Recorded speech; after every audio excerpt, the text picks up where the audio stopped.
Nuggets. It has been since March of last year that we last read Distortion Detective on this stream. And that was during the YouTube era. And frankly, thinking about it this whole time, I was looking at the videos and saw that they were only about 2 hours long each, tops. There was only 2 videos of it. I thought I streamed more. And I went to check real fast. What chapter did we last leave off of? We finished chapter 10 on the previous stream. And then I checked, how much more do I have to read? Surely there's probably like 2 or 3 more streams of this, correct? There's up to like 40 chapters. So we have a long road ahead of us, guys. Okay, we're gonna go to chapter 11 now. Chapter 11, The Tide. There's a swift torrent of people that look as though it could carry off anyone who may carelessly tread in it. We're out of options. Our only choice is to let the current take us wherever it may lead to. There's just a giant river of bodies just coming down like meow. Ezra, Yuria, I need you to trust me. Sure thing, Chief. All right. We're jumping into the stream. Understood. What? The difference in attitude is palpable.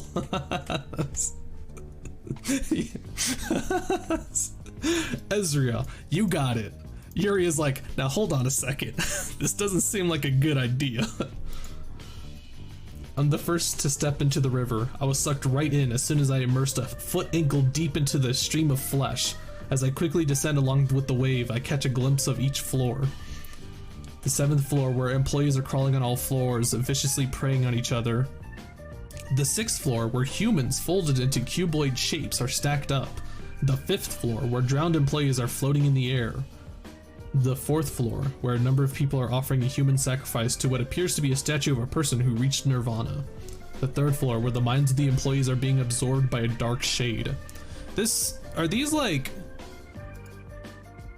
where the minds of employees are being absorbed by a dark shade? These floors just sound like the vaults in Fallout, where they were doing like multiple tests to see what would happen with people. Hold on, I'm actually thinking that maybe it is a little too dark. Let me turn up the opacity real fast. There you go, I think that should be better. In the turbulent tide of humans tangled with one another, my consciousness slowly fades. The boundary of consciousness is collapsing. People's distortions join each other in a large flow, entering the underground floors. I'm confident that I can keep a firm grip on my sanity, but can Ezra and Yuria retain themselves in this current just the same? My worries soon erode into fragments and drift along the stream. Reminiscence of the past swell up in my mind, memories of my past missions, companions I couldn't protect, my incompetence that drove them to their demise. It's as if all my regret and longing is being stirred up, the emotions becoming one with the flood and float away. In this rush, I desperately held onto Ezra and Yuria's hand. Confident I can keep a firm grip on my sanity. It looks so... Is the distortion just messing with their brains right now? What chapter is this? Chapter 7? This is chapter 11. Actually, let me fix that real fast. I was trying to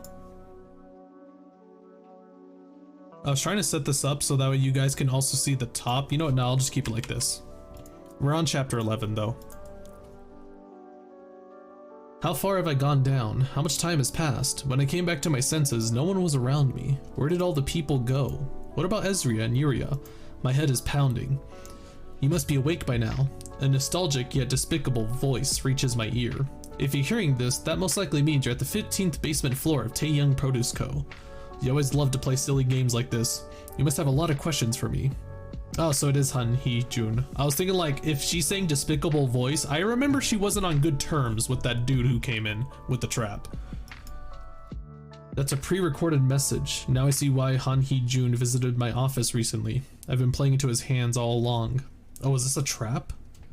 Indeed, you were always trusted me and did every favor I asked of you. I'm guessing you were behind the incident I caused that day as well. This is not the time for that though. We have more important questions to address. Why did I leave a message here to talk with you? What happened to your adorable assistants? How was I able to use the distortion to my advantage? Is Han Hee Jun trying to kill Moses? What's happening here?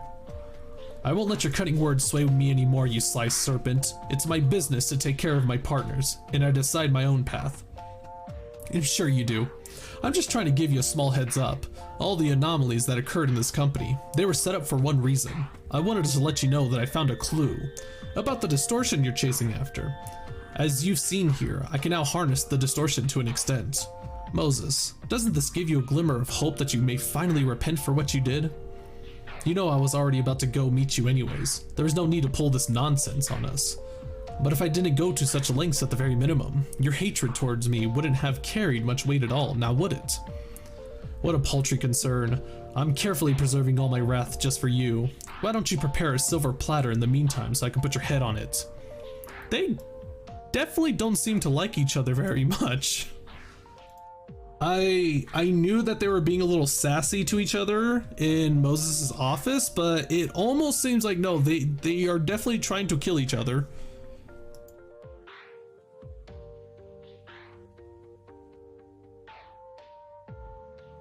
You must be awake by now. If you're hearing this, that most likely means that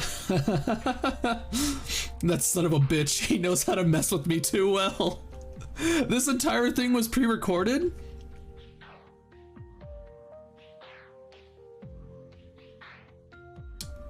You must have a lot of questions for me. You always love to play silly games like this. Indeed, you always trusted me and did every favor I asked of you. That's amazing.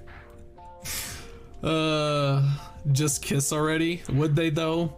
I think Moses and Ezra are supposed to be, if it's gonna be those two, it'd be them. Not Yuria though. Yuria. Yeah, Yuri just seems to be there for the ride. Okay.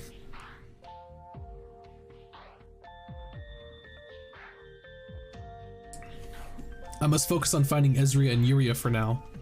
Flick. Fluorescent lamps light up the underground space. This was the 15th basement floor. It's entirely surrounded by pure white surfaces, and Ezra is standing idly in the middle of it. Ezra. There for the ride? Yeah, she's there for the... Okay, Nico, stop. God. You horny bastards, I swear to God. I took out my smoking pipe and put it in my mouth. Then I placed my hand on my forehead.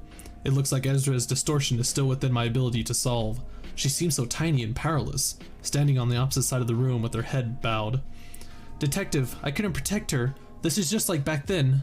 I trusted you, Detective. Yuria was laid still at Ezra's feet, unconscious.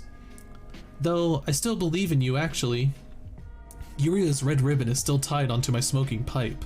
I quietly tasted the smoke as I looked up to the ceiling. Did Yuria upgrade her pipe? You're the one who said it? Yeah, don't construe my words though, Nico. Don't. Stop. Large antlers resembling those of a stag were grown on Ezra's head.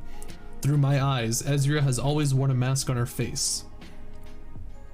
Ezra has always worn a mask on her face. Though I can never quite tell whether that mask was a true expression of her feelings, but this time numerous masks are plastered all over her body. The river distortions got her in the end. Ezra is distorting, she's becoming a part of Rabbit Corp. I suppose solving the distortion of my precious sidekick is one case I can work on free of charge. I let in a violet breath. A violet? She's gonna do black damage to her? I was always wondering why it was called black damage when, like, the symbol for it is purple. I'm going to guess that's what she's doing. Ezra. A diligent child who has little faith in herself. Ezra wore a different mask every day. I can only read the expression of the mask covering her face. I don't know what her true expression beneath the mask may be, but I decided to accept what's shown on Ezra's mask as her expression. I never bothered to forcefully resolve her distortion until now. Wait, hold on. Ezra wore a different mask every day. Wait, is Moses saying that Ezra was actually distorting this entire time? Can only read the expression of the mask covering her face. I don't know what her true expression beneath the mask may be, but Ezra wore a different mask every day. So was she distorting this entire time and, like, Moses just never told anybody? That's what it sounds like. This time it's different. She's on the verge of losing herself, swept by others' distortions. Her entire body is covered in the mask of many others as proof of her perilous state. Ezra Jesus Christ. Really? Is this the time for Yahoo? This time it's different. She's on the verge of losing herself, swept by others' distortions. Her entire body is covered in the mask of many others as proof of her perilous state. Ezra prepares a mask for each person she confronts. Ezra prepares an emotion for each mask she wears. I can only begin to fathom the storm raging in her mind. Is the music too loud, by the way? I'm wondering. I pressed the button. Very good, Akira, you did it. Very good. Congratulations. The music is good. Okay, I did turn it down just now though, so. The 15th basement floor. Ezra and I are facing each other in this white room. Loud noises came from Ezra's mask. Voices of laughter, crying, anger, anxiety, melancholy. Distrust, disgust, and joy fill the chamber. I coiled my violet whip around my hand. Let's dance, Ezra. I lashed out at Ezra, my first target, a laughing yellow mask on her right leg. A voice rings in my head when I grapple the mask with my whip. What's your favorite kind of sandwich, Moses? Mine would be mustard. Then mustard is my favorite too. So, I'm getting like Majora's Mask shenanigans going through my head right now. What the hell? What's your favorite kind of sandwich, Moses? Mine would be mustard. Then mustard is my favorite too, really? This is what the yellow mask asked about? I pull the whip to tear off the yellow mask from her body. It makes me feel nauseous. Ezra lets out a scream. Please bear with it just for a bit.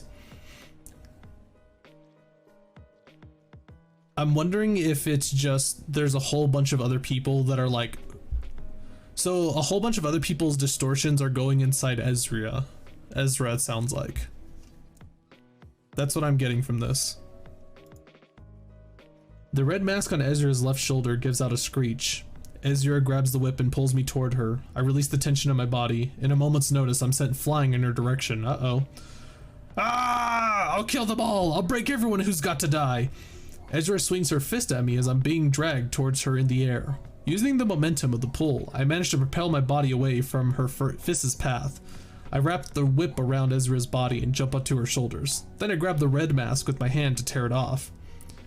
Use violence only when it's necessary. Shrieking, the red mask is ripped out and thrown to the ground.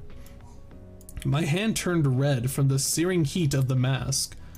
Ezra struggled hard, crushing me onto the floor in the process. I feel sore pain. A bone or 10 must have gotten a crack. Oh, Jesus. Ugh, it cost a fortune to get my back fixed. I confronted Ezra's mask and tore them off one by one. With every mask I removed from her, a burst of Ezra's emotions came forth. An ice-cold mask, a mask that eats away the mind, a mask with rusted nails hammered into it. These are not your true emotions. They're facades, faces that you want other people to see of you. I was scalded, bled from splinters, got frostbites, and threw up from sickness. Only one mask remained, its sadness. The absolute last mask of Ezra's that I wanted to face. I couldn't save them. That time I couldn't protect them all. I'm so sad. The blue mask embedded in the center of Ezra's chest is crying, tears falling from its eyes. No, dear, that sadness isn't yours. The emotion was forced upon you by others. If you aren't feeling sad, there's no need to make yourself feel so sad no matter how others look at you. But I'm really feeling sad though. You aren't sad because you couldn't save everyone in that day. It was an excruciating task to bring myself to speak the next part, but I continued on nonetheless. You're sad that I'm bearing regret for what happened.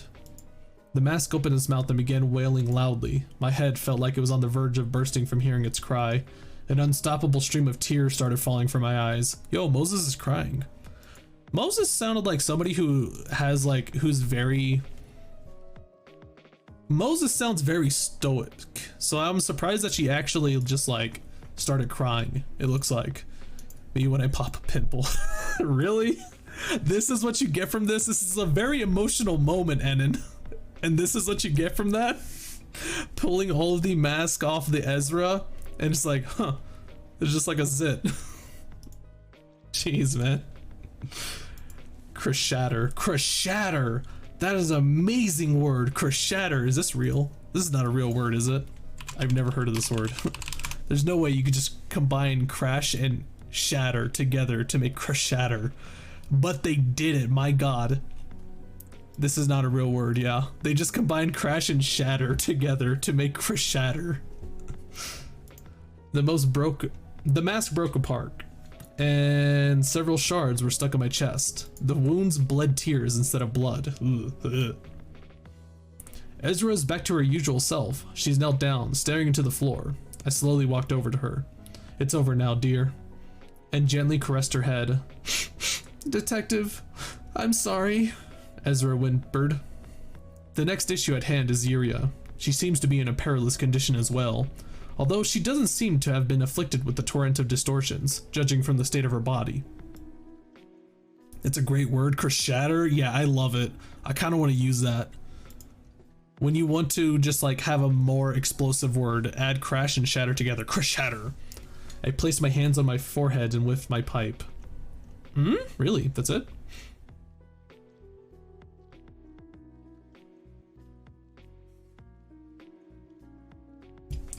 How many distortions have they taken care of in this one building? This is a produce company, for God's sakes. They have taken care of a giant skeleton man. They have taken care of, they had a fight against mosquitoes, because apparently there's mosquitoes living in this produce company, like giant ones. And now they took care of this one, which I think is an amalgamation of a bunch of other distortions together, and they just combine onto Ezria. I keep wanting to say Ezria. Teddy Bear, Chapter 13. There is little I know about Yuria as a person. This child and I have one thing in common, however. I do not see any distortion from Yuria. Oh, really? I do not see any distortion from Yuria. What, is Moses always able to see a distortion on somebody? Like, she has the ability to see distortions, I know that. But is there a distortion on literally everybody and it's just a minor depending on how crazy you're about to distort? I'm still confused if PN is officially called Project Moon or Project Moon. Are you talking about like the space? Like the space right here? I mean, there's no space right here and there's no space right here, so I guess it is just like together. They literally just combined crash and shatter, so I can see them combining Project Moon together. Down for this proposed idea of just combine. Okay, Landon, I can't combine Tertwainy. You can't. No, Project Moon is killing the English language. Help. It's like when Mortal Kombat came out, so everybody had to change the letter C with K instead.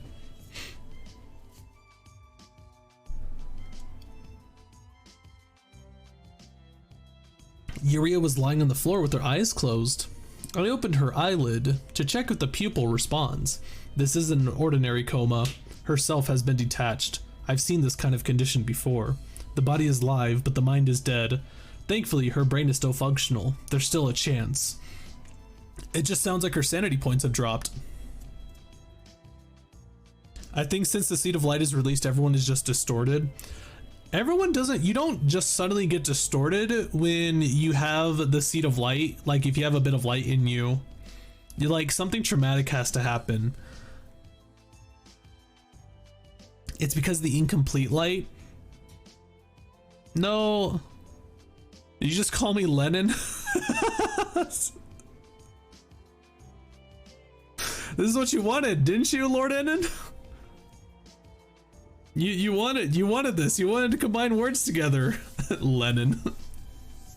Now, which Lennon do you want to be? Do you want to be the very infamous political figure, or do you want to be the band one? The band Lennon.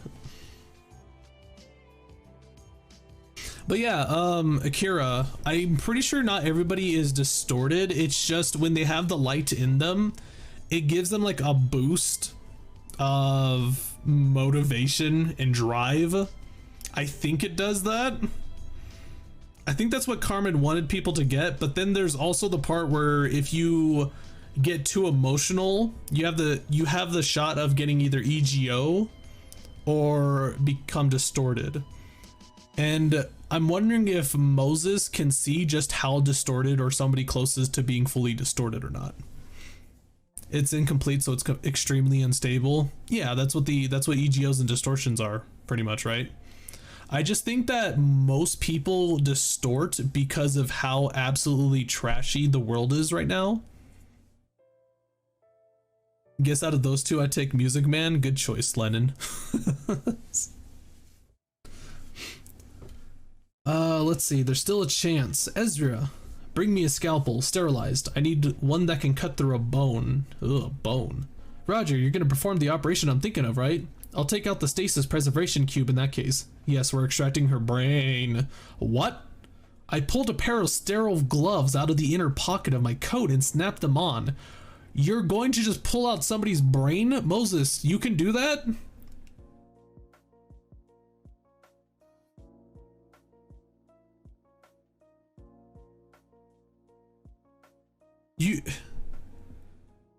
They're literally just laying down inside of a produce company. There's no surgical room. They just said, just give me a knife and I'll put on some gloves. We're taking out this dude's brain. Are you guys insane? A small noise tickles my ear. It's Yuria's voice. Over here, I'm over here. What? Detective, the teddy's moving. What? The teddy bear strapped to Yuria's waist was wiggling its body. Ladies, could you please keep my brain inside my head and release me from this belt while you're at it? Okie dokie. What have we gotten ourselves into this time? It appears that Yuria's consciousness has carried over to that doll somehow. I fixed my sight upon that small plush, dusting itself down as I smoked from my pipe. I've never experienced this kind of stuff before, although I do have a guess. The teddy bear crossed its arms. Ezra looked flustered by the sight. She turned into a teddy bear. There's a theory that distortion equals Carmen and EGO equals Ayan. I can see that, yeah. That makes some sense. Ayan definitely felt very motivational to people, especially at the end of Lobotomy Corporation. He was very motivational in upbringing. Whereas Carmen in Library of Ruin really did just seem like, don't you just want to go batshit insane? Don't you just want to lose it? The teddy bear is the same type of object as your pipe. In other words, it belongs to me and me alone. You can tell this much, right? Which means it's something that responds to your emotions. That's right. When I was being swept away by that gross tide, it felt like the thoughts of other people were invading my head. I wanted to run from those thoughts by any means. That's when my teddies surrounded me and kept me safe. In summary, an act of bizarre force transferred your mind from your body into that teddy bear. That looks to be the case. After all, these tools of ours resonate with our emotions. So, do you know how to come back? Nope. You're admitting this quite boldly. Isn't this exciting, rather? We're opening a new horizon. This phenomenon is worth analyzing further. We'll have a lot to talk about when we head back. As she says, there will be much to discuss with each other now. If we can safely get back, that is. Ezra, carry Yuria's body. Putting a person in a dimensional bag could have unforeseen consequences. Got it. Ezra lifted Yuria's lifeless body and took it under her arm. She's so unga. I love it. It wasn't even like Princess Carrie or like putting her over her shoulder or anything. Nope, it's just carry it like a football. Please handle it carefully, Shunbei. Yep. I forgot how to pronounce this word actually. Is this Shunbei? I think it's Shunbei. Shunbei? Yuria, would you like to get inside a pocket? Please put me on your shoulder, Detective Moses. I want to see the same scenery as you do. I put my hand to my forehead and whiffed my pipe. Who could have known that I'd be doing something like this in my life? I bent down to pick up the teddy bear and placed it on my left shoulder. Oh my gosh, Detective, that looks so good on you! Ezra hopped in excitement. That won't help her heal her wounds. Since both of you are safe and sound now, I'll bet in different shapes, let's figure out how to escape this underground warehouse. Got it. Understood.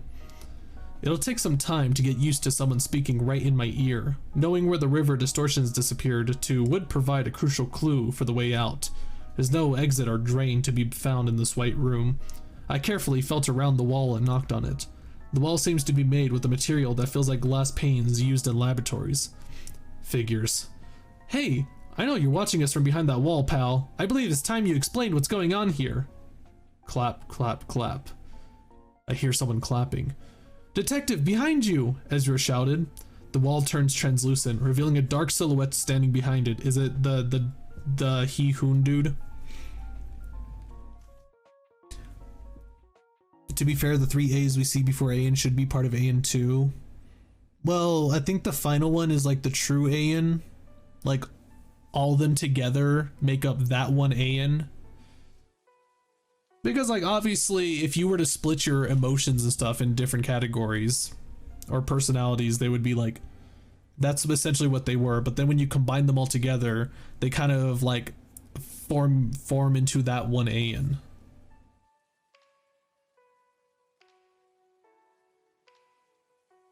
Now, I'm not saying that everybody has like multiple personalities in them, in their brain and stuff, but it's more so if you pick apart like the fun side of somebody or the sad side of somebody, the narcissistic side, that kind of thing.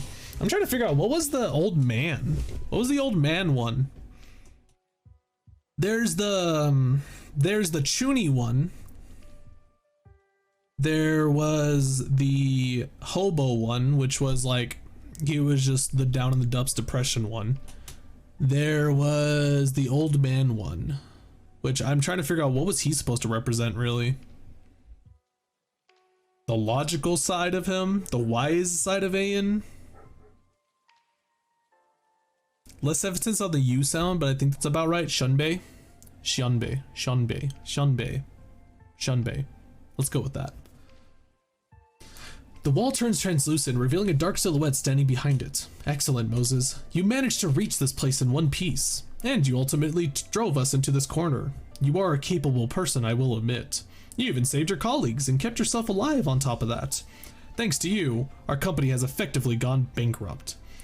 What is a produce company in the backstreets doing meddling with creatures? Was it a secret weapons supplier in disguise?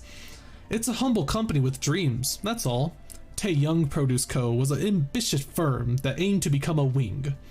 It's true that there's a vacant spot in the ranks of the wings ever since L-Corp in the South fell. That's still a huge dream to have, I must say. Yuria pointed out. One should dream big, as they say. Though a remarkably difficult and taxing process, we acquired a lead on Lobotomy Corp's singularity after paying a great price. About enkephalin, the so-called eco-friendly energy. Enkephalin? Enkephalin, let's go! Drugs! Shunge. Shut up, HD. I thought you were trying to tell me like an actual way to say it. Distortion and energy, a combination I couldn't have possibly imagined. And they mentioned Lobotomy Corporation, former wing out of the blue. What is this person talking about? I'm sure you have many things you'd like to know. Now, let me do you a favor and answer one question of yours, whatever it may be. It's the prize of making it here alive, and a reward for leading our company to ruin. My head is pounding, my body about to crumble, my broken ribs ache, my burnt hand stings, my left cheek is freezing, the blood leaking from my chest is losing warmth. So many things happened to us today. Ezra stands next to me, carrying Yuria's body. She seemed to be barely holding on to her consciousness. She's bled so badly that a puddle of blood was forming beneath her feet. Usually I would have asked who they are, where they brought that odd box from, and what exactly has happened in this company. However, I don't have time for any more of your horseshit and conspiracies. All we want is to leave this place and rest. I'm not interested in anything else right now. Are you sure you're going to be okay with that? Opportunities like this won't come often. I am. I answered as I puffed smoke from the pipe. That's a shame, but if you insist. Zing! The walls of the white room split apart to reveal an elevator. You can use the lift back there. There's no tricks or traps placed there to harm you, so fret not. If killing you all was our goal, it would have been dead meat far before you could get here. When is the Keflin considered a drug or energy? I mean, if you inject yourself with something your body doesn't really accept, I'm pretty sure it could have drug effects. Like, what other sources of energy are there? Gas? How much gasoline do you think you could take before like your body will just start acting absolutely buck wild? Without dying, mind you. I'm pretty sure some people have drank gasoline before just to get high.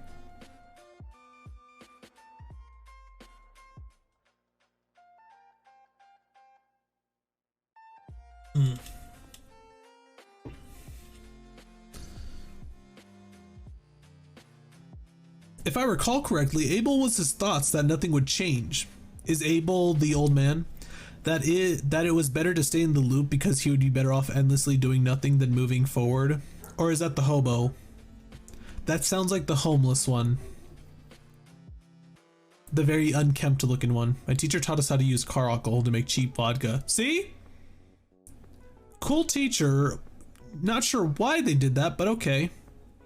Actually, I remember one of my teachers was telling us how he would be a successful terrorist.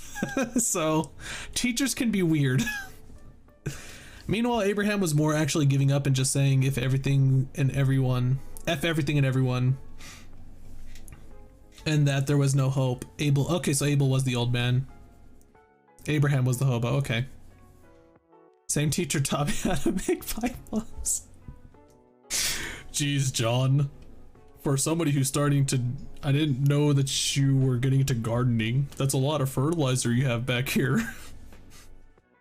I noticed that's a lot of fertilizer without you being a gardener or getting into gardening. I think that's like literally, I think that's like the vast majority of people's like understanding of making a pipe bomb is fertilizer. That's literally it. The walls of the white room split apart to reveal an elevator. You can use the lift back there. There's no tricks or traps placed them to harm you, so fret not. If killing you all was our goal, you would have been dead meat before you could get there. Here. I can't be bothered to tell if they're speaking the truth. Let's go, Ezra. Yes, Chief. We took the elevator. This hellish day is coming to an end at last. I want to get back to my home immediately, get treated and lie down. I'm sure Ezra shares my sentiment. And I have many things to discuss with Yuria. I imagine there'll be a ton of things to clear up once we head back. The elevator doors are closing. The silhouetted person muttered in the back. I've lost. Huh? Are they talking to himself? Are they talking to themselves? You... Right. Who is that person talking to? Dias. I learned how to make pipe bombs from VTuber Guardian Zay. Cool. Bruh. I'm pretty sure there's a lot more steps to that. Like, never heard it before now, really? You didn't hear, you what? You never heard of the whole like fertilizer thing? Okay, well, there's like, I don't know, there's like something in fertilizer, I think it's nitrate. I think they literally teach you how to do it actually in, now that I think about it, yeah, they teach you in, what's it called, Dr. Stone too. And they even like have a message, like, they even have like a message in the anime too, like, do not do this, by the way. Please, for the love of God, do not do this.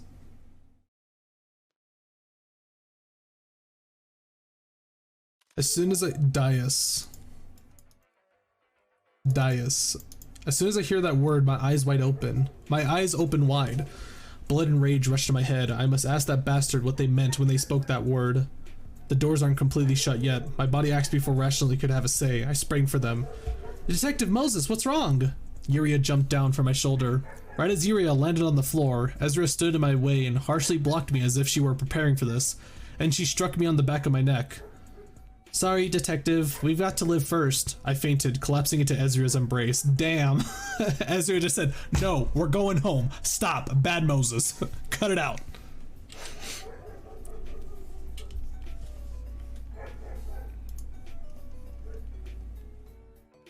All you need to do when teaching something illegal is put a disclaimer that it's for educational purposes. Don't they just do that for like literally everything on YouTube if it's not supposed to be on YouTube? Like if there's just like practically porn on it, there's like, this is for educational purposes. Or like if there's like a video that's like copyrighted, like an episode from an anime, it's like, this is for educational purposes. Hey, yo, what the dog's doing? They're being annoying, like usual. They're barking for some reason.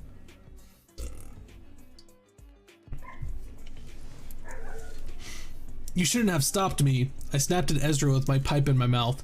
The two of us are facing each other, sitting at the table of our office. But there was no reason to risk your life for info about that person, detective. You'll be leaving to see her in 2 weeks anyways. Dias is making me think of the girl from Library of Ruina. Like with the eye. Is that her or no? Am I thinking that's Ujat? Never mind. Who's Dias? Have we met Dias yet?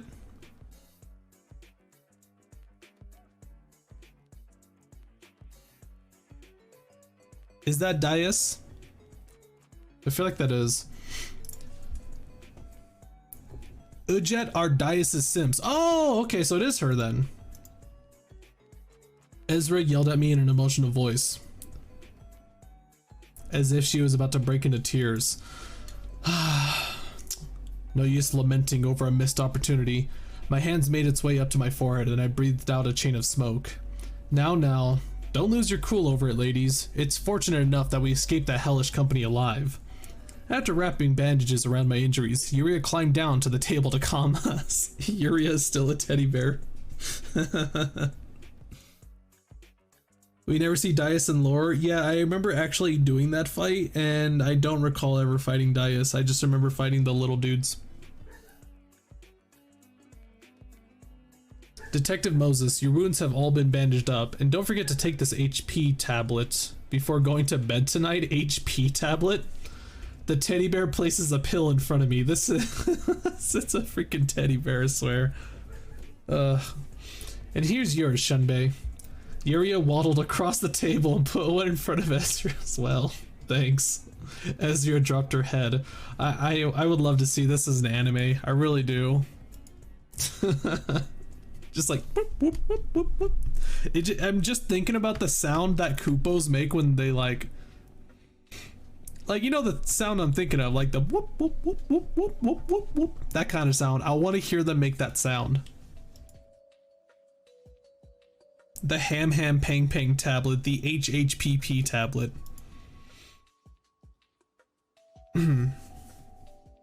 I suppose I should change the topic. Oh yeah, HD, how you doing? Welcome. I don't think I said hello to you yet.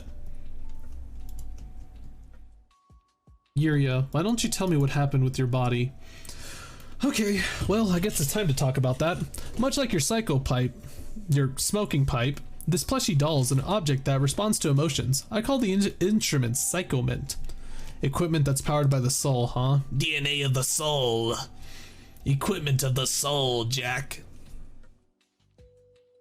That's the gist of it. I know it's silly that a workshop meister is talking about souls and spirituality when my job is all about technology, but those are the facts.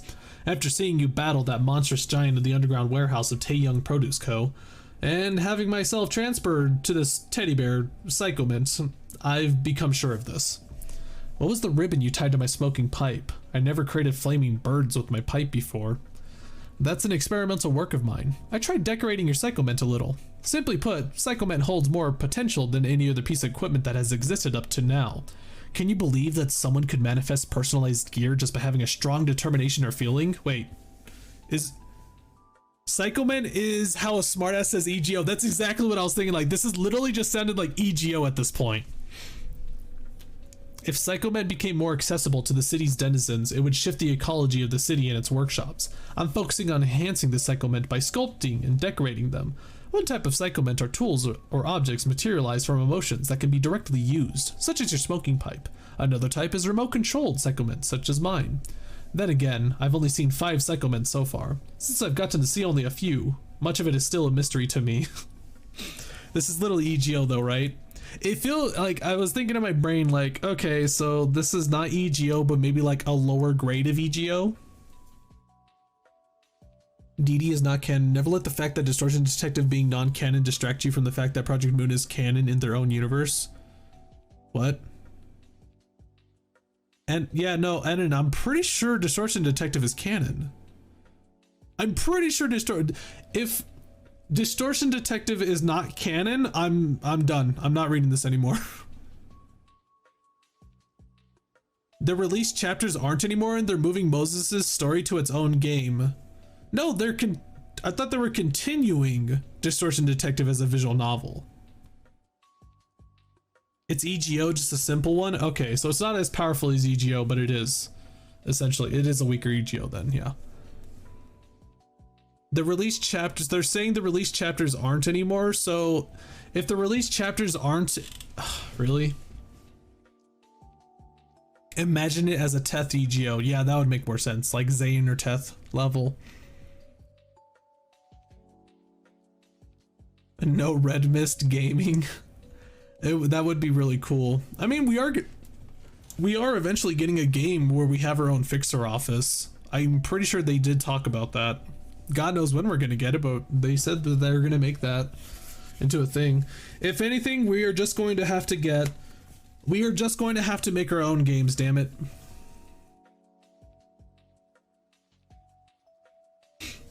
So yeah, what I thought at first is that they were just stopping Distortion Detective because they wanted to turn it into a visual novel. But what you make it sound like is they're going to just outright get rid of it and just redo the entire story from chapter 1. Comic, if I recall correctly. No, I believe they said that they wanted this to be a visual novel. I'll get to make the bong office. All your fixer workers are bong bong. I'll do that, shoot. I don't know if the game is going to be an adaptation, continuation, or both. Yeah, I could see that too, like it's an adaptation where they get these chapters, maybe change it here and there to be a little different, and then they continue onwards. That one makes a little more sense to me though, rather than just starting off after this latest chapter for Distortion Detective. That makes the most sense to me. Where did we last leave off? One type of psychomen or tools. Since I've gotten to see only a few, much of it is still a mystery to me. So you've seen 5 so far. You've seen others with it? Yes, but yours was by far the most impressive psychoment I've seen, if I'm being honest. That red cylinder you surrounded the underground warehouse, it could erase space itself. I'd never seen such a powerful psychoment before. I knew I chose the right person. I gently closed my eyes and recalled the memories of that moment. You can't see what you call the distortion in me, can you, detective? I nodded in acknowledgement. According to my theory, psychoment is the distortion physically removed from a person. That's why the distortion can't be seen in people who own a psychoment, like you and me. Makes sense. It's my turn now. How did you get your hands on that smoking pipe, Detective Moses? Yuria asked, crossing her arms. Do you really wish to know? If you try to dig into me any deeper than this, you might end up entangled forever. Isn't that right, Ezra? Ezra gives a silent agreement. Casual 999 red damage, just die. Goodbye.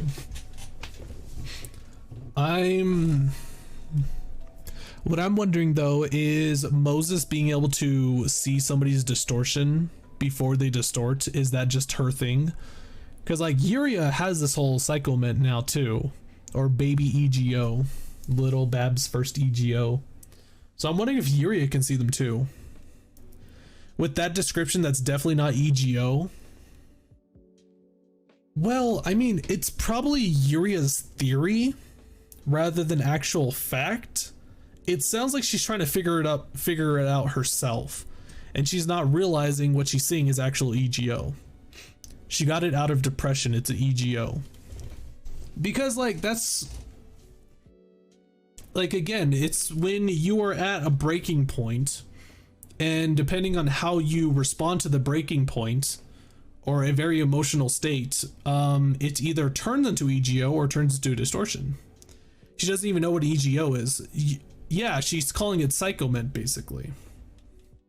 That's what I'm thinking, is Yuria is calling it psychoment because she doesn't know anybody else who knows about this. She doesn't know Lobotomy Corporation calls it that, so she's just calling it psychoment. She's calling it her own thing. And then she goes to the library and they just tell her, oh, that's EGO. And she's like, what? You guys already know about this? It's like, yeah, that's EGO.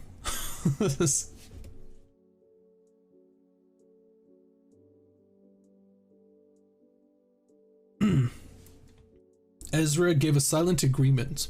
I swore to devote my whole life to Psychoment. Your whole life. Okay. I took a smoky breath. I happened to be wondering the same thing as you. Why the smoking pipe ended up in my hand. How come I know how to use this damn thing?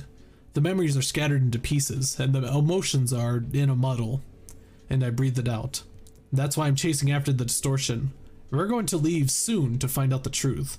I'll go on a trip that I won't ever come back from. So you really don't know yourself, Yuria spoke in a disappointed tone. I want to know it more desperately than anyone. The cursed phenomenon and this damned pipe have made me suffer too many sacrifices. Yuria, know that I'm going to sincerely and thoroughly exploit you from this moment onwards. You're more than welcome if it means I can learn more about your Psychoment and the emotions that form it. Please use me to your heart's content. Yuria extended her plush arm for a handshake. I couldn't help but give a chuckle as I held the teddy bear's little hand and shook it gently. Neither could I, Moses. Two people discover the same animal in different places. What is a pineapple in German? Pineapple in different languages.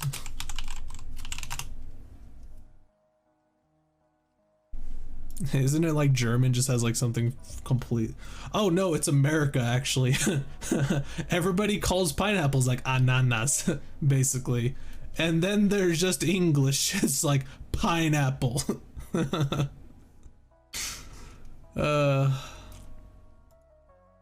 It's basically one of those situations. We like multiple people discover one thing and then suddenly it's like, what do we actually call this thing? See? Look. Literally, look at all these languages. Ananas, ananas, ananas, ananas. English, pineapple. That's a pineapple.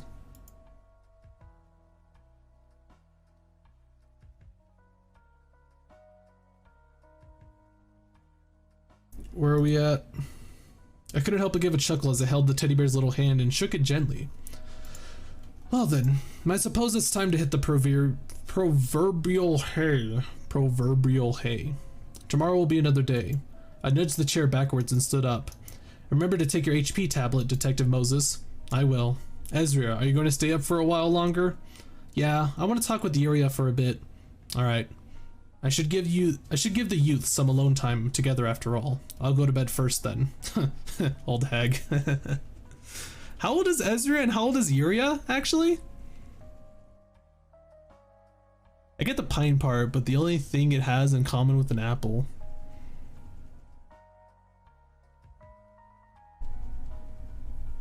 I'm trying to think if there's actually any other fruits that have a similar shape to an apple. Because that would make a lot more sense to call it a pineapple then. Or something apple. Because it really doesn't have much similarity to an apple, does it? Pear? Yeah, why couldn't that just be called like soft apple? A pear is literally just a softer apple. I actually really loved pears more than apples when I was a kid. Because apples, whenever I took a bite out of an apple, it would always get in between my teeth and then just like suddenly it's like blood. The people. It's just called people. Zebra had this happen with them, so their scientific name was changed like 3 times. Damn. Like, what? Yeah, I can see that too. Zebra is literally just a black and white striped horse. So that must have been really confusing. You can call it like striped horse. I'll go to bed first then. Ezra lightly nodded at me. Good night, detective. Oh boy. So now the 2 kids are left alone. What are they going to talk about? Vespa, Crab. What? Is this dude's last name Crab Bro?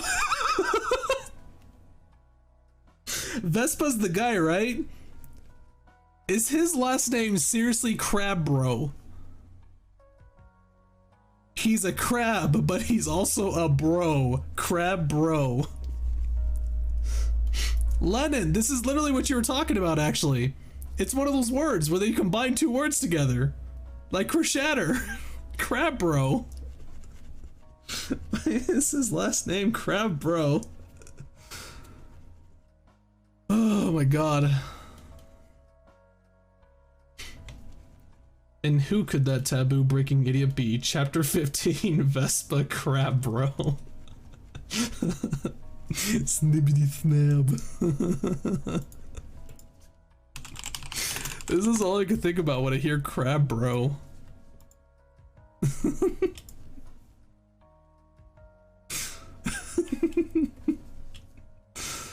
Oh my god.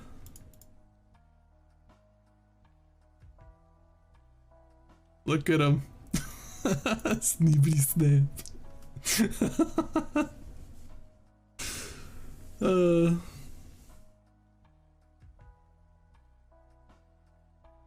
When I was younger, I refused to try any foods except for very few foods like McDonald's chicken nuggets and other foods I don't remember. It only got to open up when I was 10 or 11. If I ever had a kid and they didn't want to eat something because they didn't know what it tasted like carrots and celery, I'm forcing my kids to eat carrots and celery. I loved carrots and celery growing up as a kid. I'm gonna make sure my kids eat that too. I definitely feel like that's just how, like, a thing. When you get older, you just stop. If you didn't eat that stuff when you were a kid, you won't eat it when you get older. And I definitely think that's a terrible thing. What is the food that you hate? Black licorice.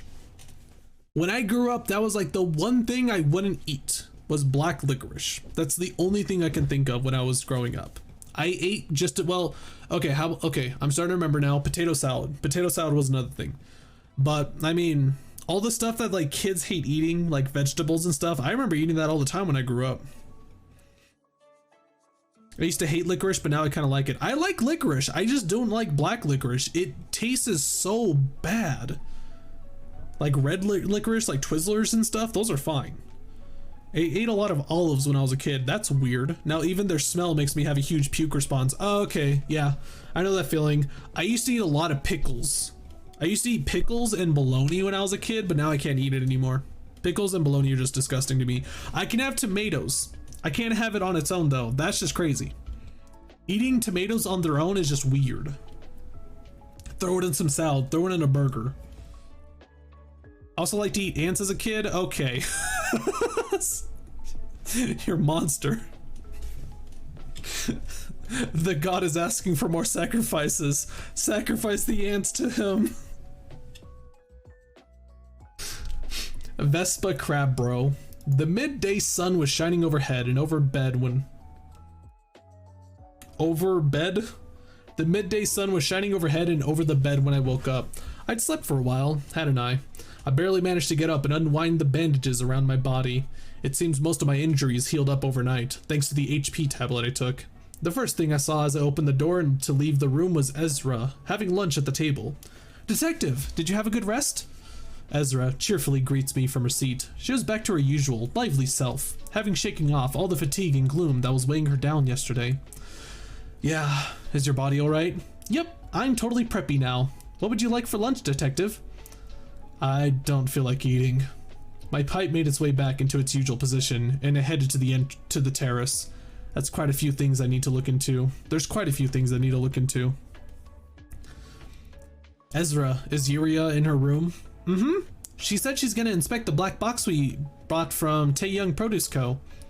I do like her tendency to take the initiative. Enjoy your lunch, Ezra. Okay. I love Ezra. She's so great. Just so cute, I swear. They remind me so much of the characters from Trigun, actually. That is the perfect summary of them.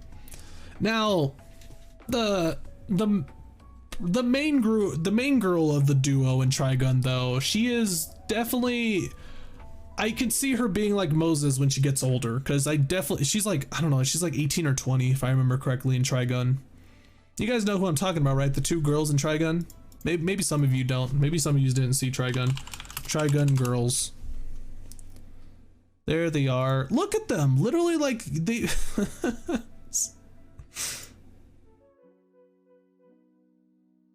God, why is this such an amazing, like, trope? I love it. I love it so much.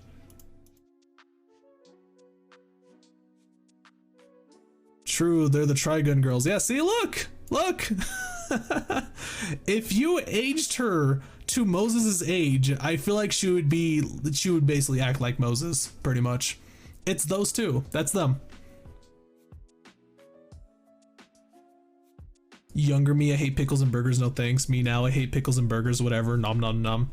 Yeah, I'm not a fan of pickles anymore, but if they're in a burger, it does give them that little zang to it. The little like, the little kick in the burger. Why are they built like rectangles? That's their outfits, thank you. And this is an anime from, how old is Trigun? This is like 90s. Pretty sure the anime like started in the 90s, or that like early, like really early 2000s. It aired in 1998 is when it first aired. Literally Distortion Detective. Yeah, and their distortion that they're hunting down is Vash the Stampede. Did you guys know that they're making a remake? There's a remake of Trigun coming out, and man, this is what it's fucking A, dude. This is what modern day Vash the Stampede looks like. They're going to reboot Trigun at some point in Cowboy Bebop. Mate, they already did.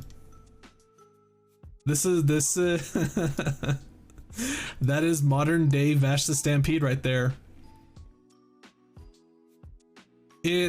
I love how they are literally this Vash the Stampede and this Vash the Stampede right here. They are literally a test of their time. They are really an image of their era. Look at them. Look how different they look. They are literally from their eras. Phone battery low, got her dip. Thanks for the streams. You take care, Anon. Thank you for stopping by. Hi, YouTube, really. I hate reboots. I mean, I've seen some good, I think there's been some good reboots here and there. There was a really good Thundercats reboot, and then there was the latest reboot of Thundercats, so yeah.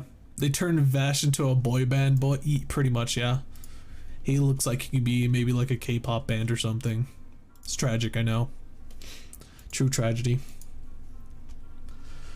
Leaving Ezra with her meal, I headed for Uria's room. Loud noises were coming from the door. Knock knock. I knocked on Uria's door. Uria, mind if I come in? No, be my guest. When I opened the door, a familiar stairway met my eyes. It's the same set of stairs that I took when I first visited Uria's atelier. The room I gave to Uria didn't have any stairs, nor did it have space for them. It was structurally impossible for stairs to be there.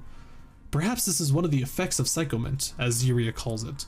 I walked down the stairs, thankfully with no bears aggressively jumping at me this time. The corridor is decorated with ribbons that vividly show off Uria's taste. I wonder if she adorned it herself or ordered her teddy bears to do the job. I reached the hall at the end of the corridor. The space feels smaller than last time. It's rather compact even. 8 teddy bears stood around the workbench, but busily engaging in craft work as sparks flew off. "You're here, detective." One of the teddy bears turned around to greet me. "I don't remember giving you the permission to modify the office building at your will. I still have many more months of rent to pay for the leased space." "Don't worry, Detective Moses, I can revert at any time." "You mean to tell me the space is part of your psychomint?" "Yes, it's my own atelier. I can freely control the teddy bears according to my will here." She has like a reality marble. This is pretty much a reality marble right here. Uria EGO is literally a safe space. It's a reality marble. Damn it. Call it that. So did you find a way to go back to your original body? No, it seems to be sealed tight. There's still too little we know about psychomint. Finding a way back to my old body is one of the things that we'll have to figure out. Uria casually spoke as if it didn't matter too much to her. What will happen if something goes wrong with your original body? If my vital functions ceased and my brain stopped, I would probably die. My speculation is that psychomint requires the user's mind to exist for it to work. But it's not like I could try crushing my own body to test this hypothesis. How do you handle having meals with that body? I should be alright as long as my body out there is put on a life support machine. This teddy bear can move fine without eating or anything. It's my brain that requires nutrition, rather. Uria shook her head. I'm more concerned about this black box. I've never seen this type of material. That person from Taeyong Produce Co. mentioned L Corp. I think it might have something to do with its singularity. Wait. A black box from L Corp.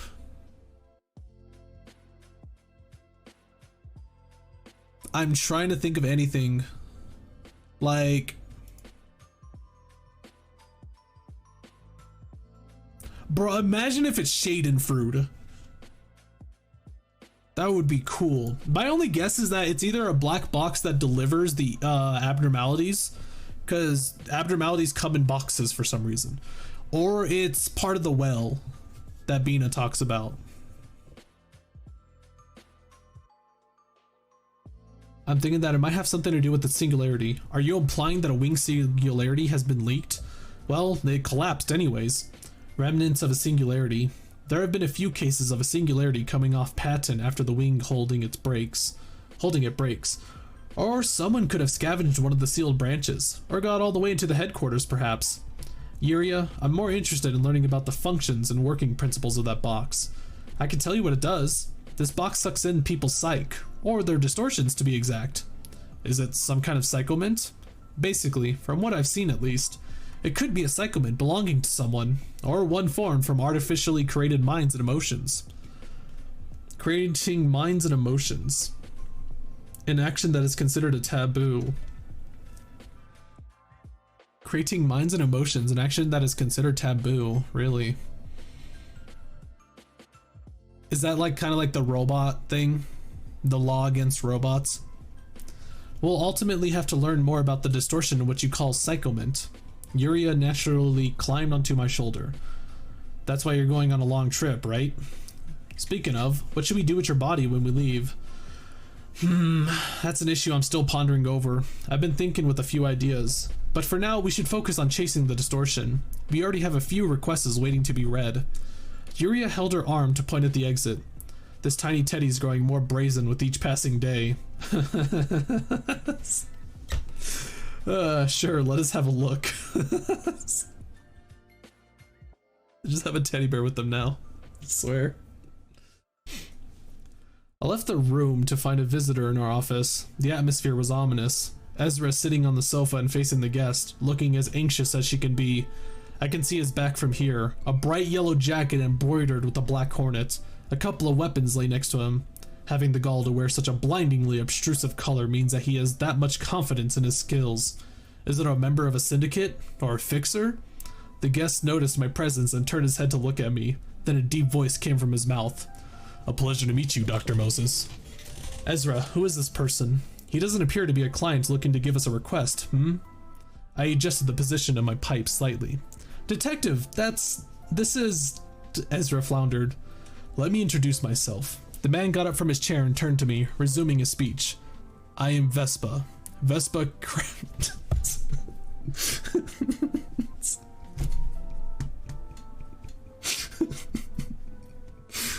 Oh, god damn it. I want to give him the gondola voice so bad. Crab bro. Damn it. I want to give him the gondola like, I am this with Crab bro. Fixer working under the direct command of N Corp. Oh shoot, what? I am Vespa Crab bro. Fucking, I can't.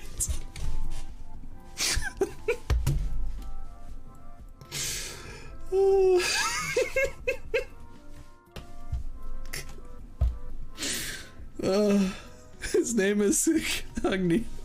Is a Cogito hazard. Fucking hey, dude, I can't.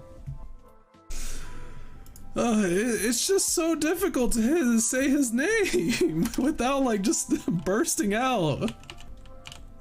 Why do they give him this name? Vespa Crab Bro.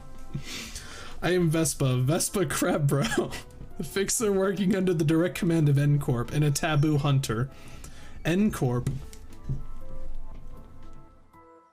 He has a hornet on him. Nest? Nest Corp? That's like literally the only thing I could think of. Taboo. Damn it, this reminds me that this sly little bear Yuria recorded us the first time we met. Now she was doing her best to act like a lifeless plushie on my shoulder.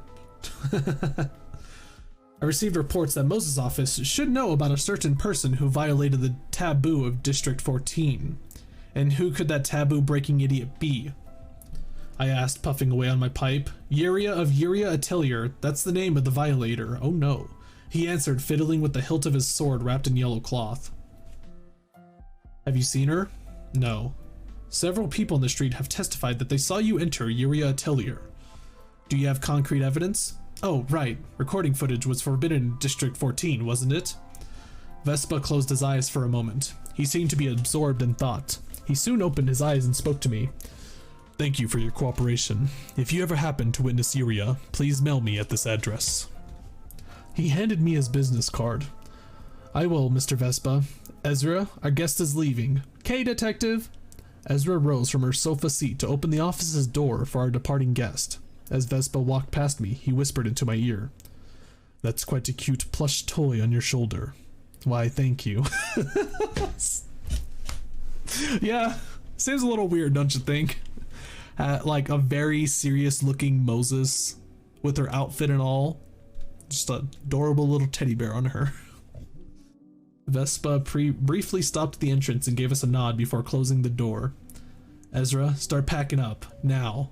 I calmly spoke. There he is! There's the Jesus, that jacket. Yeah, that jacket really is something. My god. N-Corp's Taboo Hunter. I thought he was gonna be more like... Yeah, I thought he was gonna have like a suit. No, he's wearing a jacket. It could also be his own mark. True! He could be known as the Hornet Taboo Hunter Man from N-Corp. God damn you, Korean. I don't know how to speak. He looks so dead inside. If you live in that city, I think at some point you are gonna look dead inside. At some point it's just going to break. Is this Dugui? Do they have a G in Korea? Do they have the G now sound? The Gui? Marisol is also from N-Corp. No, he's not. Is he? Is he really? I was about to say, yeah, he has like kind of the same attire as like, he has like the same like aura, the same outward appearance. Say Gui without the U sound, I think. Oh, so they do have a G. Doogie. Doogie. They're hitting the Dougie. The Dougie comment on this. Damn it. An ordinary hotel in District 14. I checked into the most average room with 2 beds I could ask for. Ezra and I sat on a bed. Yuria's old body lay on the other, and next to me is Yuria in her plush doll body. Isn't it way too humid in here? My cotton's gonna get moldy. So silly. You sly teddy bear. Perhaps she knowingly broke the taboo as a means to keep us hostage. I'd bonk her on the head if it could hurt her. We left our office to escape the taboo hunter's eyes. He most certainly noticed that we were hiding something as soon as he met us. Those kinds of fixers simply can't be avoided. Although, how come they immediately send a fixer that appears to be at least a grade 2 after us? It's not common for a wing to dispatch a fixer under its command to deal with something as trivial as filming a fight in the backstreets. Yuria, do you happen to have a previous track record of breaking taboos? Oh no. The ellipses. Well, Yuria, I guess it's the end of our relationship. Junior, it was fun while it lasted. Ladies, like it or not, we're all in the same boat already. Tell me why the 2 of us should risk our lives to protect you. Our own come before investigating distortions or psychomint. And what's chasing us right now is neither. We're not running a combat-oriented office. It's all for psychomint, of course. I rewatched the videos of you smoking the pipe, of you using the smoking pipe and the giant emerging from that black box countless times. That's how I could make many theoretical advancements in our research. What? Don't tell me the glasses we wore there were actually... Detective, I never asked her to put any kind of recording function in the glasses. Ezra waved her hands and shook her head. That cheeky little bear. I put my hand to my forehead. You mean everything that happened in Taeyong Produce Co. that day was recorded? Yes, until the disgusting river took the glasses off your faces, that is. Why didn't you tell me? I was scared you'd kick me out. You would have at least stopped me if you knew. But if I didn't make any record of Psychomint or the distortions, this research wouldn't go anywhere. That's why I was quiet about it. Yes, that's fine and all, but Yuria... I put a hand on the teddy bear's head and pet it. Remember, if you hide details that could put us in mortal peril one more time, then I'll part company with you for real. Understood, Detective Moses. Yes, that's a good girl. Such a weird relationship they have here. Sub-Zay just came here to say hi. Hello, Shibi. How you doing? You here for some Distortion Detective, or you just stopping by to say hi? Like, just hi and then bye. I need to get some water, actually. After this chapter, I'm probably gonna have like a small 2 or 3 minute break, and I'm gonna get some water and stuff. Just gonna be a fast one. Mayor Salt has the white buildings from N-Corp in his promo art. Oh, really? So they're both from N-Corp. Maybe they all are supposed to dress like that. Because like under the jacket, he's kind of like dressed like kind of nice-ish. Well, actually, no, he has just a black suit. I don't know, it's just that they like their face just looks so similar because of the hair and stuff.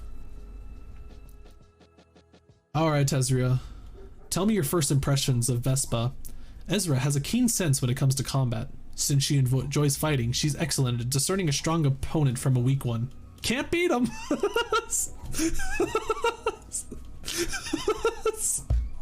Just straight up, yo, if he comes after us, we're boned. Ezra declared that outright. Ezra is honest when she says she's no match for someone. That person reeked of blood. He's probably far more battles than I can count. He might be stronger than Heejun Shunbei too. Which means he's definitely grade 2 or above. One who is an expert in murder at that. Detective Moses, can't you defeat him with your Psychomint? Your smoking pipe could take down the gigantic skeleton the other day. This kid seems to be mistaking me with the red mist. Yuria, confronting humans is a different issue. There's a fundamental contrast between a distortion filled with naught but murderous intent and a person who is trained in the art of killing. A person like Vespa, who has overcome numerous life and death situations, won't give me any time to breathe into my smoking pipe.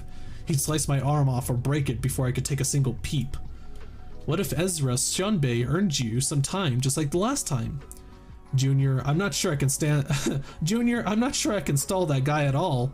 Silence fills the room. Only the sound of the ventilator fan disturbs the stillness. If we can't fight the Hornet head on, we'll have to outsmart him. The best way to avoid having to fight him altogether. The first thing I can think of is fleeing District 14. Yuria suggested, crossing her arms. A simple idea, but sadly not foolproof. There's 2 weeks of time until we can take the warp train with the tickets we received. Oh my god, they're going into the warp train. I forgot about that. How horrifying. The taboo hunter could catch up with us easily if we just drove along the road. Detective, I got one! I got one! Ezra raised her hand and waves it. Go ahead. Maybe we should hire a super duper strong fixer to fight for us. Yeah, hopefully they'll buy us enough time to run. Do you have any personal connections with grade 1 or 2 fixers who specialize in combat, Ezra? Hopefully they'll buy us enough time to run? Wait, they can actually hire a fixer? That sounds expensive. Sounds like really expensive. And there's grade 1 or 2 fixers who specialize in combat? That means you can specialize in something else? How do you become a grade 1 or 2 fixer by specializing in another thing though? Like what else could you specialize in?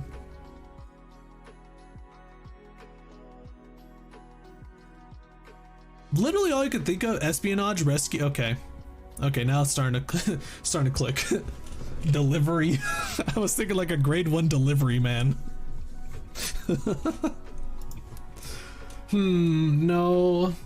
I'm doubtful they'll take our request in the first place, even if there were any. Opposing a fixer who directly belongs to a wing essentially means opposing that wing. Detective, that means he'll stop bothering us once we meet up with Heejun Shunbei in District 11, right? It'll certainly be less trouble for us if we can pass the buck on him. We just need to hold out for 2 weeks. I need to find someone who can buy us that much time. Ezra, do you have the most recent issue of the monthly Fixer Office catalog? Of course I do. Wait, are they actually about to have to fight this person? They're actually gonna have to fight this person off for 2 weeks. Oh my god. Ezra rummaged through her pockets and handed over the paper book she found. I skimmed through the catalog densely packed with advertisements and promotional phrases for all sorts of offices, carefully scanning the section for combat-oriented ones. There's one useful looking office that's not too far from here. If you wear a black mask, you'll become a grade 1 fixer immediately. Imagine impersonating a grade 1 fixer. I'm sure that would go very well. There's one useful looking office that's not too far from here. I was about to say Dougie again. What was it? Doogie? Dowgie? Actually maybe Dowgie actually. Dowgie Combat Office. A grade 2 office. Unaffiliated with any association. 17 members. Operates 24 hours a day. Open year round. Normally it's extremely risky to use an office with no insurance from any association. It could be linked to dangerous syndicates. But in times like these, it's a perfect pawn for us. They won't ask what's going on. All they ask for is money. Ezra, I'll go outside for a bit. Okie dokie, I'll get my gear. No, I want you to stay here and keep Yuria's body safe. But detective, it's dangerous to go alone. And it's late evening too. Don't worry, Ezra. You're very reliable to have around, and I'd love to take you with me if I could. But I'm leaving you here so you can keep Yuria safe. I'm counting on you. Okay. Ezra answered, hanging her head. I'll be back as soon as I sign the contract. Yuria hopped onto my shoulder, and I left the hotel room. An evening street lit by the setting sun. Acrobatic, distorted people are on their way home from work, their heads turned downwards. The scenery is the same as ever. People stroll the streets, bearing distortions that look similar to one another, but not quite the same. I reckon these scenes will forever remain this way. A crude signboard that reads Dowgie Combat Office is hanging outside a 2-story building. The light on the sign was flickering, suggesting that it has endured many years. This building seems even more dilapidated than our humble office. I took the stairs to the 2nd floor. When I opened the door, I was greeted with the sound of a chime and a fusty stench. It's a grade 2 building and it's looking like this. Light on the sign was flickering. Amazing. Guys, we got company. Followed by someone's loud voice, people in the office extinguished the cigarettes in their hands and started bustling about organizing the space. Here, please take a seat, ma'am. A person who appears to be a desk jobber led me to a seat. There's not a single room separated with walls in this office space that appears to be around 20 pyong in area. Pyong, huh? The floor was a plain surface of gray cement, not covered in any flooring at all. I parked myself in the seat and took my smoking pipe out of the inner pocket of my coat. Is this really a grade 2 office? Where do all their earnings go if none of the money is being spent on the office interior? Yes, seriously. Grade doesn't mean they're professional, just good enough. There's literally grade 1 and then color. Those are the last 2 grades that you can get as a fixer. What do you want? Like, you would expect grade 2 would be at least the point where the offices will look decent.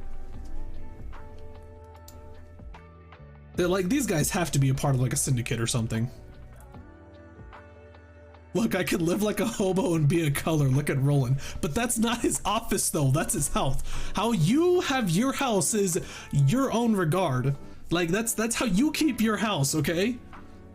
If you want to live like Marissa in Toho, where she just has crap all over the place and she's just like, take a seat wherever, bro, then that's on you. But your office?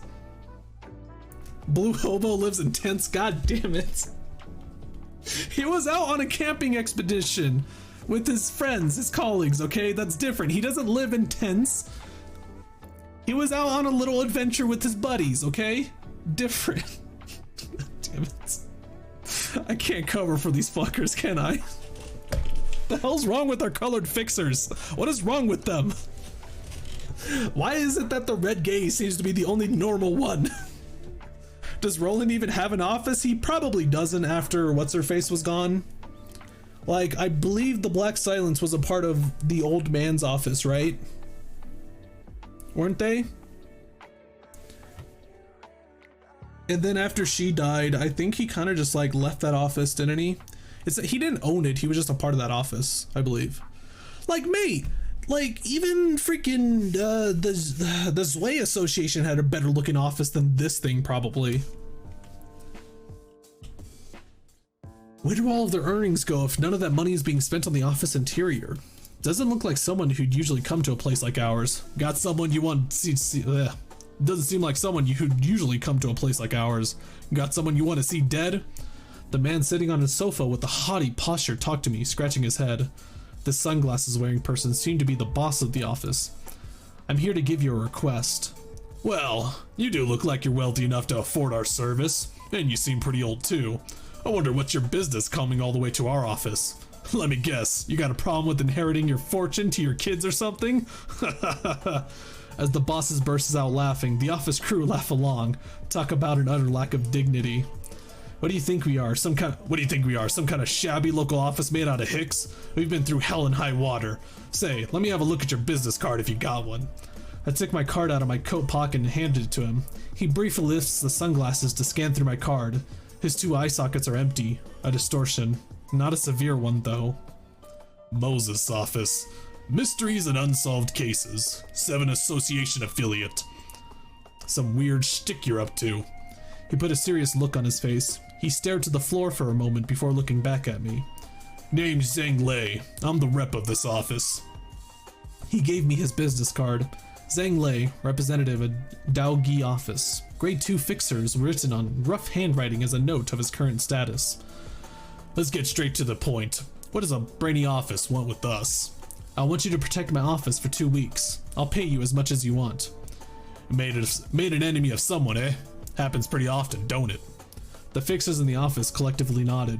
So, how many escorts do you want? Every fixer in your office. Must have made one huge fuss, haven't ya? Once again, you'll get enough payment to compensate. Who are we facing? I remained silent. You smoke? Oh, I love smoking. Let's take a moment to talk alone on the rooftop. I don't know who was talking at the end right here. I couldn't figure it out. Smoking a cigarette, Zhang Li looked up to the sky. A forest of buildings are surrounding the landscape. Night fell and the streets already. So, your job is to solve weird and odd incidents? I nodded, smoking with my pipe. I can't wait until PM somehow introduces Arthur's office. Then they'll put a saber face in there. Arthur's. It clicked in my brain the moment I read the second sentence. The Arthur office is just filled with nothing but saber faces. They literally commissioned the person who does all the artwork for a Fate Grand Order for that one office and that one office only. They'll stick out like a sore thumb. This way are a citywide office though. Well, yeah, they're also really good looking too. They also have a decent looking office too. It's an office, it's what you expect an office to look like. And then Charles' office is just very fancy looking. And then you have Bloodborne office, which just is gothic in nature. I think it was actually, yeah, wasn't it? I remember like seeing windows in there that looked very like gothic, I think. See, I nodded, smoking with my pipe. You see, I have a kid. Problem is, she shut herself in a room and just won't leave. Oh. Oh. You're giving me a request now? People's gotta help each other out, ma'am. Maybe it's just my thick head, but something beyond my comprehension is going on in my house. If you can't solve this problem, I guarantee you'll have my whole office keeping you safe. Can I get a discount on the request fee then? Come on, are we doing you a huge favor by not asking who we're up against? Now you're just being greedy. I laughed with them. Yeah, right. Ezra's a much better negotiator than I am.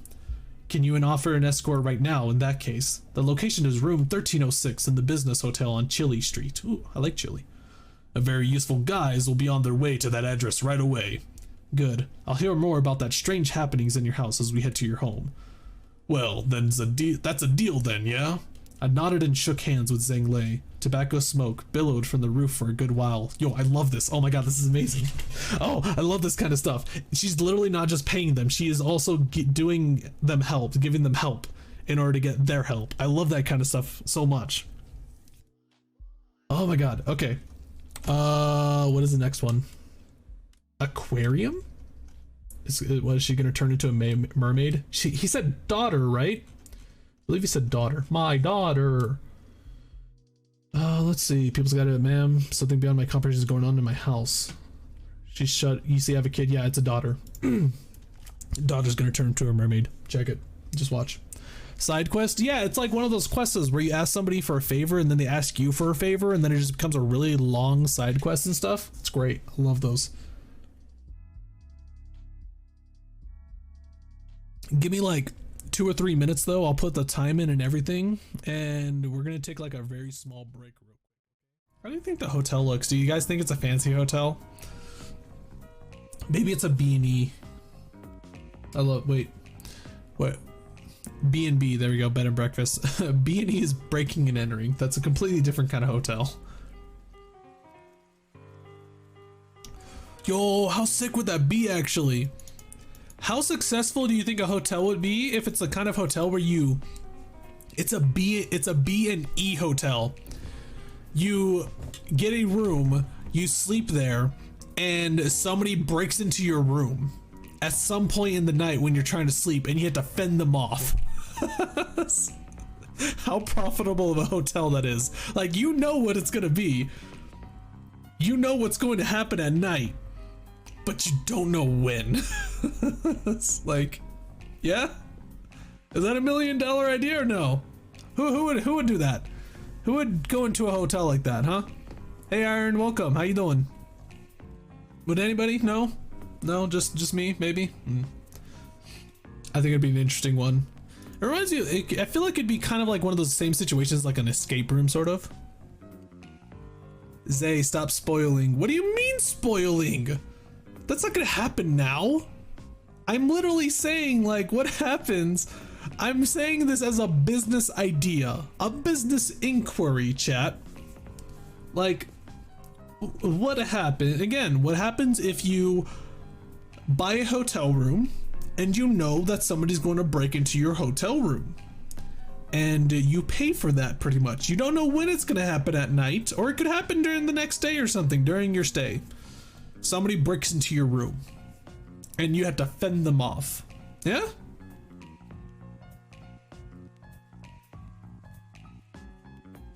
I think it's a great idea. But yeah. So while Ezra is defending Yuria, looks like some of the goons from the Daogi office are going to help out for the office for now while she goes investigates the boss man's house. Zay, stop thinking of excuses to invade rooms. I mean, I'll make them sign a contract if anything. If somebody wants me to break into their house, I'll be sure to write that in the contract. Warning, I will be breaking into your house and you have to fend me off. Also, you can't shoot me. Please, for the love of God, do not shoot me or stab me. Please. Find other methods to, like, get me out of your house. Please. Okay, so chapter 17, Aquarium.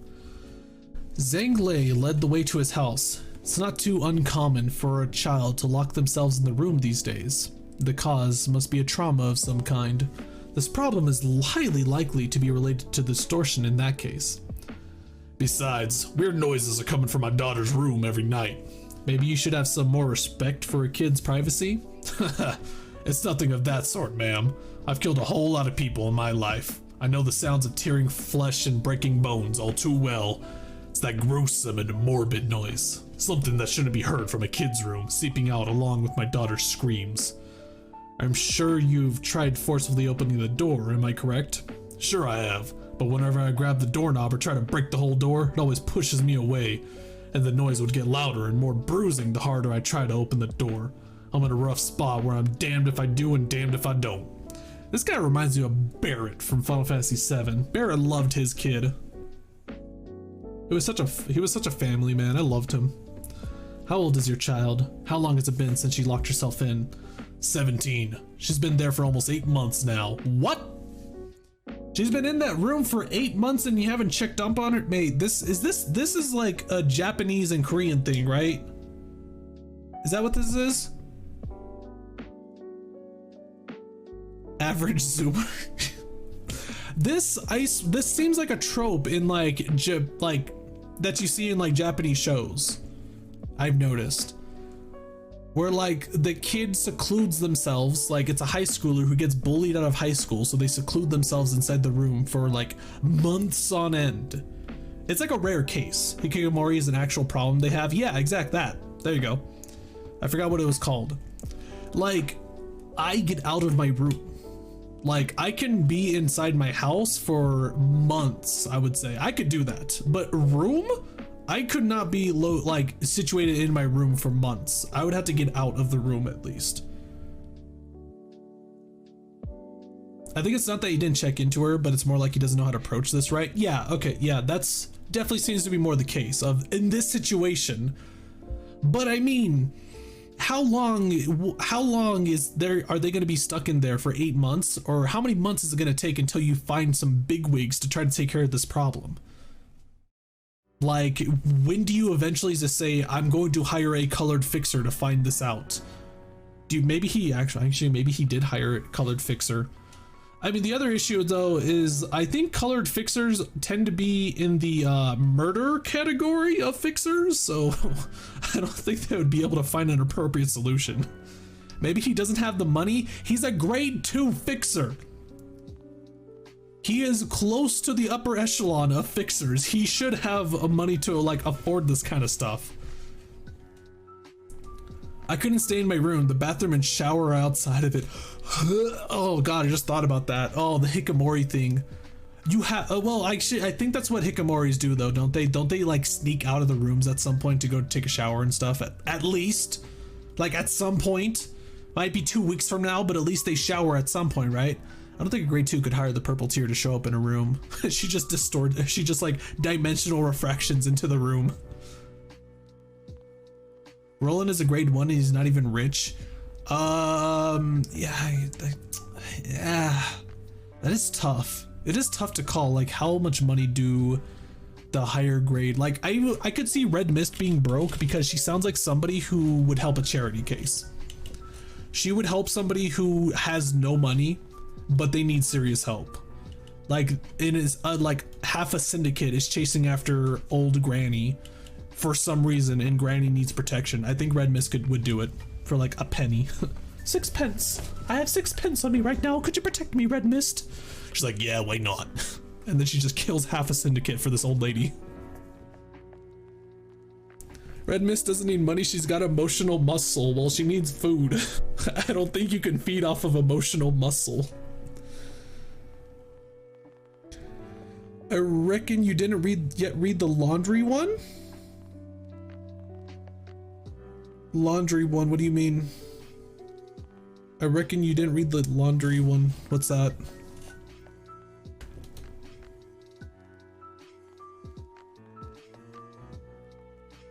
You can if you just take the food? That's not... Red Mist wouldn't do that, Nico. Come on, you know this. You know how Red Mist is. She literally has a heart of gold, which pisses me off because she drinks and then she smokes. She's like, I swear to God, Gebra is so perfect, but then she smokes, like for the love of God. She can feed off of the people she killed as a thing from her district. Yeah, but would you want to, HD? I'm pretty sure if there is an option to either use money to buy food or eat, like, or commit absolute cannibalism, then I think you would probably do the pay for food thing. Geb is a crackhead with a heart of gold. I mean, she needed some sort of comfort. She needed a source of comfort with all the crazy shit she had to do. And sure enough, it was drinking and smoking were her comforts. I think every badass girl smokes in this universe. It's a damn shame, isn't it, Akira? It's a real damn shame. Man, I'm not wasting those corpses. HD, when we do our lobotomy corporation run, I'm making sure I'm putting Mountain of Smiling Bodies on you. Okay? You're getting Mountain of Smiling Bodies gear. At least she's not on a Keflin like nutsack. At least she's not on the truly hardcore stuff right there, like in Keflin. I'm in a rough spot where I'm damned if I do and damned if I don't. How old is your child? 17. She's been in there for almost 8 months now. College entrance must be a concern as well if she's stuck in there instead of studying it for it at school. You see, my daughter Faye's attending a virtual school. She's never missed a class until now, and her grades were fine last I checked. Virtual schooling. Students take lessons in a virtual space. It's a type of school preferred by parents who value the safety of their kids since they don't have to pass by potentially dangerous alleyways to get to school. An advantage shared by boarding schools. A parent like him who engages in violent work would especially pay more attention to their child's well-being. Oh no, the metaverse. Guys, did you last hear how many concurrent players there are in the metaverse? $1.3 billion All for 30 people. How much money is that per person right there?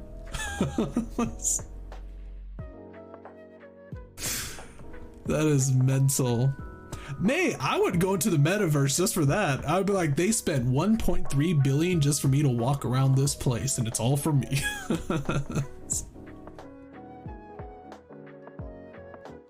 Geb drinks coffee for the first time. Is this hot mud? I could see her doing that just to like get buddy with cheese.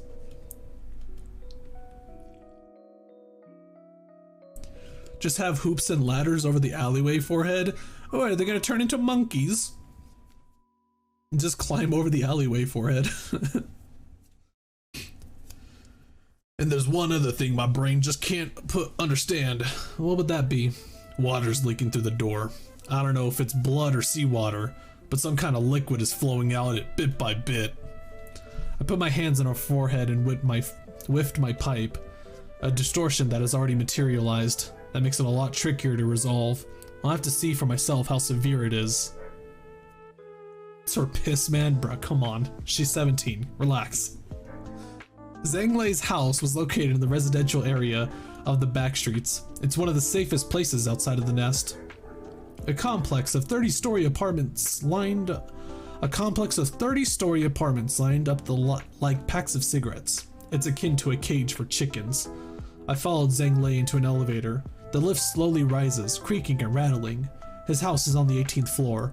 As the elevator doors opened, lamps in the hallway detected our presence and flickered on. Zhanglei took a key out of his pocket to open the door to unit 1807. Creak. The door opens with a sharp grating sound and an unlit hall greets us. I'm wondering if I should try to pantomime these noises or not. Not pantomime. Like, should I just say the word or should I try to like do the sound like that kind of thing? 17-year-olds don't piss now. May, it's called aquarium. I think we know what the aquarium is. Do the sound, it's more fun. I'm gonna have my Joker moment, I swear to God. This is wild to me. Grade 2 fixer living in a place like this. May, this entire city is just so messed up, dude. Like, what do you have to be to live in those like nice places like where Nutsack or Cheese lived at? Like under a wing. How much do you have to do? Crap, oh my, yeah. I just remembered freaking the Black Silence and Roland were working to like live under a wing. They were working to do that. That was a colored fixer and a grade 1 fixer. That's just insane. Now we have a grade 2 fixer here. We're living in an apartment complex that like I lived in. Like, Jesus. Roland took part in a war for that and it didn't even work. The smoke war? Literally, that's the only war that I can remember in the Lobotomy Corporation was the smoke war. You live alone? Everyone has their stories, ma'am. Zhanglei forced a bitter laugh. Yeah! A shrill shriek strikes my ears immediately afterwards. Zhanglei let out a sigh. That's the sound I was talking about. Your daughter's name was Faye, was it? Mm-hmm. I walked to the room where the scream came from. What I was faced with was a giant aquarium in red. The door had disappeared. The room was full of red water, about to overflow. Colorful aquatic plants lined the interior, gleaming in the light shining from above as though there were a hole in the ceiling leading to the sky, and the silhouette of something massive is slowly drifting afar. Check this out. Red water leaking from the door, just like I told ya. It seems Zhanglei can't see what's in the room. That means the materialization is not yet complete. We're both in luck. This seems to be the case of a phenomenon I'm an expert on. That's so. I'm counting on your help, Doc. I love this because then it says Zhanglei bowed low to me. It's like there is a little bit of humor right here. He is still, but he sounds it's like a very serious though tone to it. Yahoo! Jesus Christ. Damn it, Don, we're busy. Go back to your own game. That's not out yet. Like, I just love this part right here though so much. Like, he still has this humor in him, but he's still saying a very serious tone, like a very serious word, and I'm pretty sure he's still saying it in a very serious tone too. I love it. They promised to spawn in the nest if you took part in the war or something, then came to tell him, yo, you read the fine print. Oh yeah, that's right. He got a call, or he tried to call them about it, and then they just said, psych, and then he's like, what the fuck do you mean I'm not going under a wing? What? I forgot about that. That is so messed up. What do they tell him? What do they tell him actually? Did they literally just tell him read the fine print? All I just remember is that they said, fuck you, no sir, something like that. Damn. God, the city surely is something, man. I have one thing to ask of you. I need you to trust me no matter what I do from here on out. What's about to happen won't be anything normal. He nodded. Standing before the room, I took a deep breath. This would get my mind as wet as a drowned rat. I held my smoking pipe in my mouth. This red water is a manifestation of depression. I let out a white breath, which turned into a cloudy mist that shrouded me. I remember taking a similar request before. If I went into that room unprepared, I would drown in the melancholy of Fae. The white veil surrounding me protects me from such mental corrosion. Being soaked in someone's sadness is a dysphoric experience comparable to no other. I touched the barrier of water. Fae, I'm going in. I took a step into the room, my ears submerged along with the rest of my body, cutting me off from all external sounds. The inside is closer to a lake than a sea. It's filled with fresh water, not seawater. The water isn't salty. This child's sadness isn't the briny, tear-jerking kind. You can talk now, Yuria. Or Yuria still with her? Yuria jumped out of my coat pocket. I put her on my shoulder. That was so suffocating. Shit. Anybody want a voice for Yuria? Like, I try to do like a more upbeat kind of voice for Ezra, and then I just do my normal voice for Moses because she's going to be the one talking the most in it. I'm trying to think, what should Yuria's voice be? Try to make her Scottish. Yeah, that was so suffocating. We're in, Hackermans. It's one of the problems of the city. They just fuck up with people without caring. Then people like Roland and Argalia. Yeah. Man. That is the true struggle. When it's just so bad at living that you just have to watch out for yourself. Because I don't know. I honestly can't really blame some of these people acting like this, sort of. Because that's just how the city became. Like, you have to watch out for yourself. And if you like were born into that kind of world, what can you do about it? They'd be like, yo, hear out my social experiment. Let's just mess with everybody. Just make them go crazy. Like, imagine all those people who tied up Gebura and stole from her after helping her out for so much. Like, that is 100% a dick move that they did, but like, what else can they do? They really didn't need to do that. They really didn't. But it's like they had to either trust her or trust themselves, and they've probably tried trusting themselves more than Gebura. That's pretty much what happened. It's like it could have just easily swapped, and they could have just trusted Gebura to like protect them the entire time. If someone helped me like that, I'd find it more beneficial in the long run to stick with her. Exactly.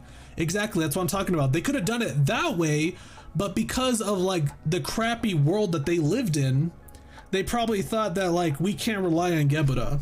Like, she's been really helpful so far, but in the end, we need to find another way to something else to rely on, like ourselves or something else. At some point, she's going to like betray us. She's not going to be here forever, so we might as well take advantage of her as we can. So sure enough, they did. They tried to take all of her money, and then she said, nope. I find it a little humorous that she kind of just sat in the chair. She could have broke the ropes easily. She said it herself. She could have broken it any time she wanted. And then at some point she was like, welp, now it's time. And then she broke the ropes, and I think she killed everybody, right? Like, I can't exactly blame you for doing that either, Gebeta. It's kind of messed up on their part.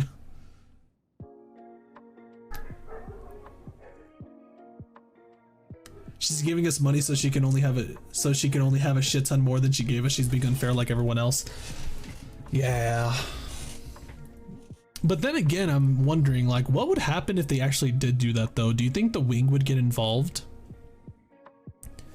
Because the wing doesn't seem to like people who go against the status quo of, like, watch out for yourself, don't be selfless. The wing really seems to, like, go after those kind of guys. They really go after selfless people. No, that was in the back streets. I would think that Yahoo. I think they have like eyes everywhere though, don't they? Sort of. Guessing the state of the world pretty much reduced people into such an animalistic state of can't even trust people even if they want to. Yeah, pretty much. Like the city is just really messed up. I can't wait till we get into that situation. It's gonna be great. Phew, that was so suffocating. Because a taboo hunter is after us, I forbade Yuria from speaking on most occasions. Him or others could be eavesdropping on us at any moment. The space, it's quite similar to your workshop, isn't it? It certainly is. It's much bigger on the inside too. There might be something guarding this place, like the muscle bears in my atelier. You don't have Ezra Shunbei to protect you this time, so you'd better be careful. Oh yeah, voice though. What do you think Yuria's voice should be while we're doing this? While I'm reading this. Wings fuck with good people because they're easier to abuse. True. It really is where nice guy finishes last basically comes from. Lolly voice? I can't do that, HD. I think, listen to my voice. Like, my best, what, can I? It certainly is. It's much bigger on the inside too. That's literally the best I could do right there. Do your best. I'll give you my best one, okay? This is the best one that I could, perfect? Shut up, HD, it's not. I already know it's not. You lying bastard. Malcute's voice? What did I do for Malcute, actually? I think it was basically something similar to that, wasn't it? It certainly is. It's much bigger on the inside, too. There might be something guarding this place, like the muscle bears in my atelier. That was Hod's voice. I remember that much. That's literally my... the milkshake. You know what? She's a stuffed animal right now. I might as well give her this voice. It certainly is. It's much bigger on the inside too. There might be something guarding this place, like the muscle bears in my atelier. You don't have Ezra Shunbei to protect you this time, so you'd better be careful. Like, I'm going to imagine that when people who are watching this stream on the YouTube channel, they're gonna hear this voice and they're just like, it's gonna come out of left field. It's gonna be an absolute curveball to them every time they hear it. But maybe, hopefully, like the second video of this or the third video of me reading Distortion Detective, they'll finally like, okay, this is it then. This is just Yuria, and they're used to it by that point. Goofy as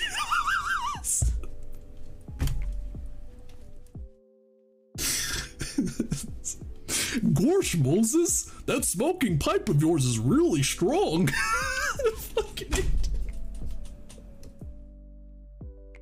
I got the fucking Kingdom Hearts trio. I'm not gonna make Ezra into Goofy. Come on, man. Oh my god. Do it. Yes. This is supposed to be for my channel, my main channel. I want this to be at least a little serious. I can understand the Mickey voice for Yuria, especially since she's a teddy bear right now. Content. Yes, content. That's all that matters. Oh my god. Let me get some water. Hold on. Fucking, I'm trying to drink.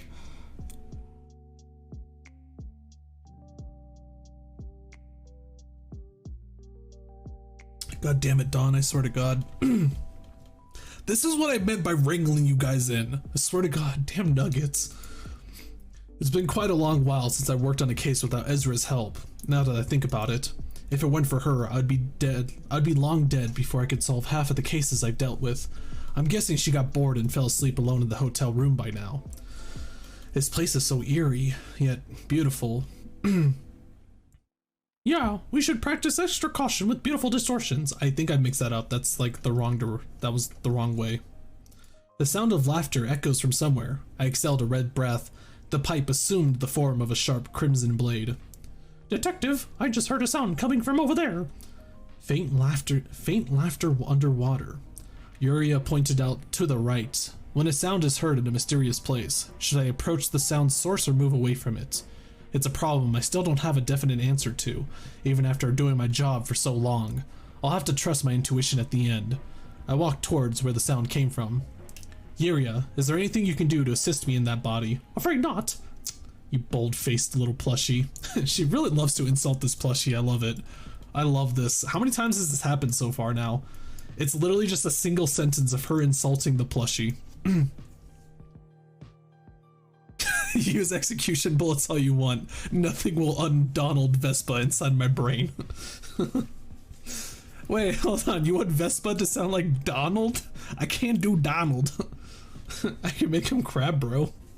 Blue snippity snap. Oh my god, you just cursed me in your mind, didn't you? While I can't assist you directly, I can provide you with a bunch of prototypes I brought. I tried making ribbons for each color. If you have a function you'd like to use, just tell me and I'll tie up your pipe with the right ribbon. Really? What kind of functions can I expect?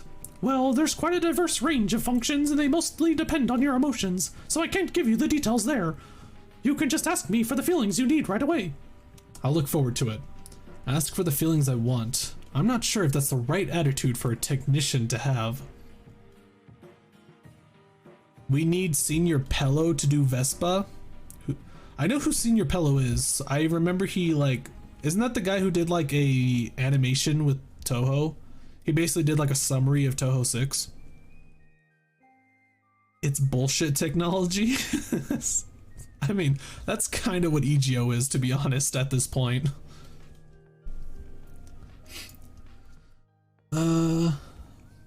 As for the feelings I want, I'm not sure if that's the right attitude for a technician to have. How do you usually solve cases like this, Detective Moses? I should figure out the cause. After all, there is a reason for everything. I trace along clues one by one, such as why this room is full of water, why the color is red, why isn't it salt water, until I can identify what's at the root of the distortion. Does this count as a severe case of distortion? Maybe. Every person is different. Thus, every person's distortion is different. I cannot begin to fathom the depth of the trench that is the human mind. Therefore, it's difficult to judge a distortion's nature hastily. I'll have to knock on their minds and confront them myself to find out, which is, frankly, an exceedingly tiring work. Repeating such thoughts, I kept walking forward before I finally reached the culprit behind the laughter. It's mermaids, as I expected. Of course, it's always freaking mermaids! It's always mermaids! It's always mermaids! Damn mermaids, I swear. In on your conversation? Someone is singing out there, I reckon? Who are you? Excuse me, but we weren't talking to you? Oh god, they're like Beverly Hill girls. Jesus. Jeez, what's a stranger doing listening in on us? You were talking and laughing so loudly, we couldn't help but hear it. Crossing her arms, Yuria rebutted. It's still a rude thing to eavesdrop on others. We're just talking by ourselves. Mind your own business. Sheesh, what a scary world. We can't even talk in peace. I apologize. We didn't intend to overhear it. Please understand that our ears had no choice other than to pick up the sound traveling through the water. We need to know what's going on in this place, Yuria added. Did you come from above? One of the mermaids asked. We did come from outside, although we aren't from the above. I had a feeling you weren't from around here. Here's a word of advice. There's a few rules you should follow here. And what would those be? First off, you gotta pluck your eyes out. Oh, that's right, we don't see, we only hear and talk. Seeing is the most dangerous thing you can do here.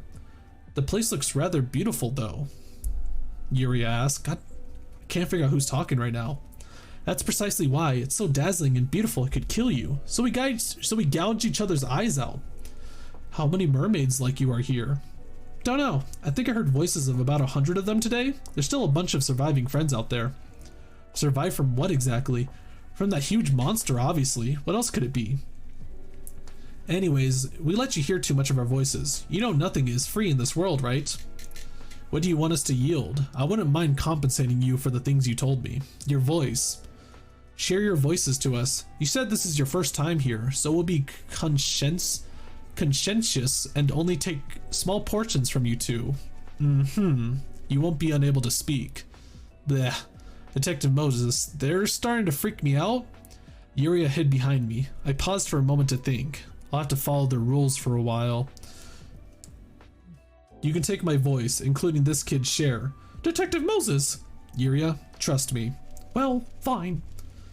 3 mermaids took turns to kiss me. Each time their lips touched mine, it felt as though something was being pulled out from my throat. Hey, I didn't expect your voice to taste this good. They say a voice gains a savory taste as it ages. That's so true. The mermaids babbled on, with much livelier, louder voices. My voice only has half as much volume as before. It feels rather raspy as well. Damn. That gay. Really? And that's the conclusion that you had to come up with, HD. You do the gay kiss, you lose your voice. Detective Moses, are you alright? Yuria worriedly asked. Yeah. Let me tell you one more thing. You better not speak too much here. Not all mermaids will take voices gently like we do. You only have so much voice to spare. Then again, our existence would be pointless if we didn't talk, no? That's why we talk non-stop and look for more voices. Where can we find the giant fish you were talking about? It's where the screams are coming from, and the place that shines so brightly is headache-inducing. She's got a stupidly massive voice pocket. It just never runs out no matter how much she sings. Once again, red words spewed from her mouth became thorns that fly somewhere. Moments later, a scream is heard. Thank you. So, okay, so every time these mermaids seem to insult the carp, I'm guessing it's the carp they're talking about. Every time that they insult the carp, it seems as though they become red thorns and they attack the carp. And that's probably why the carp is actually attacking all these mermaids. In front of everybody?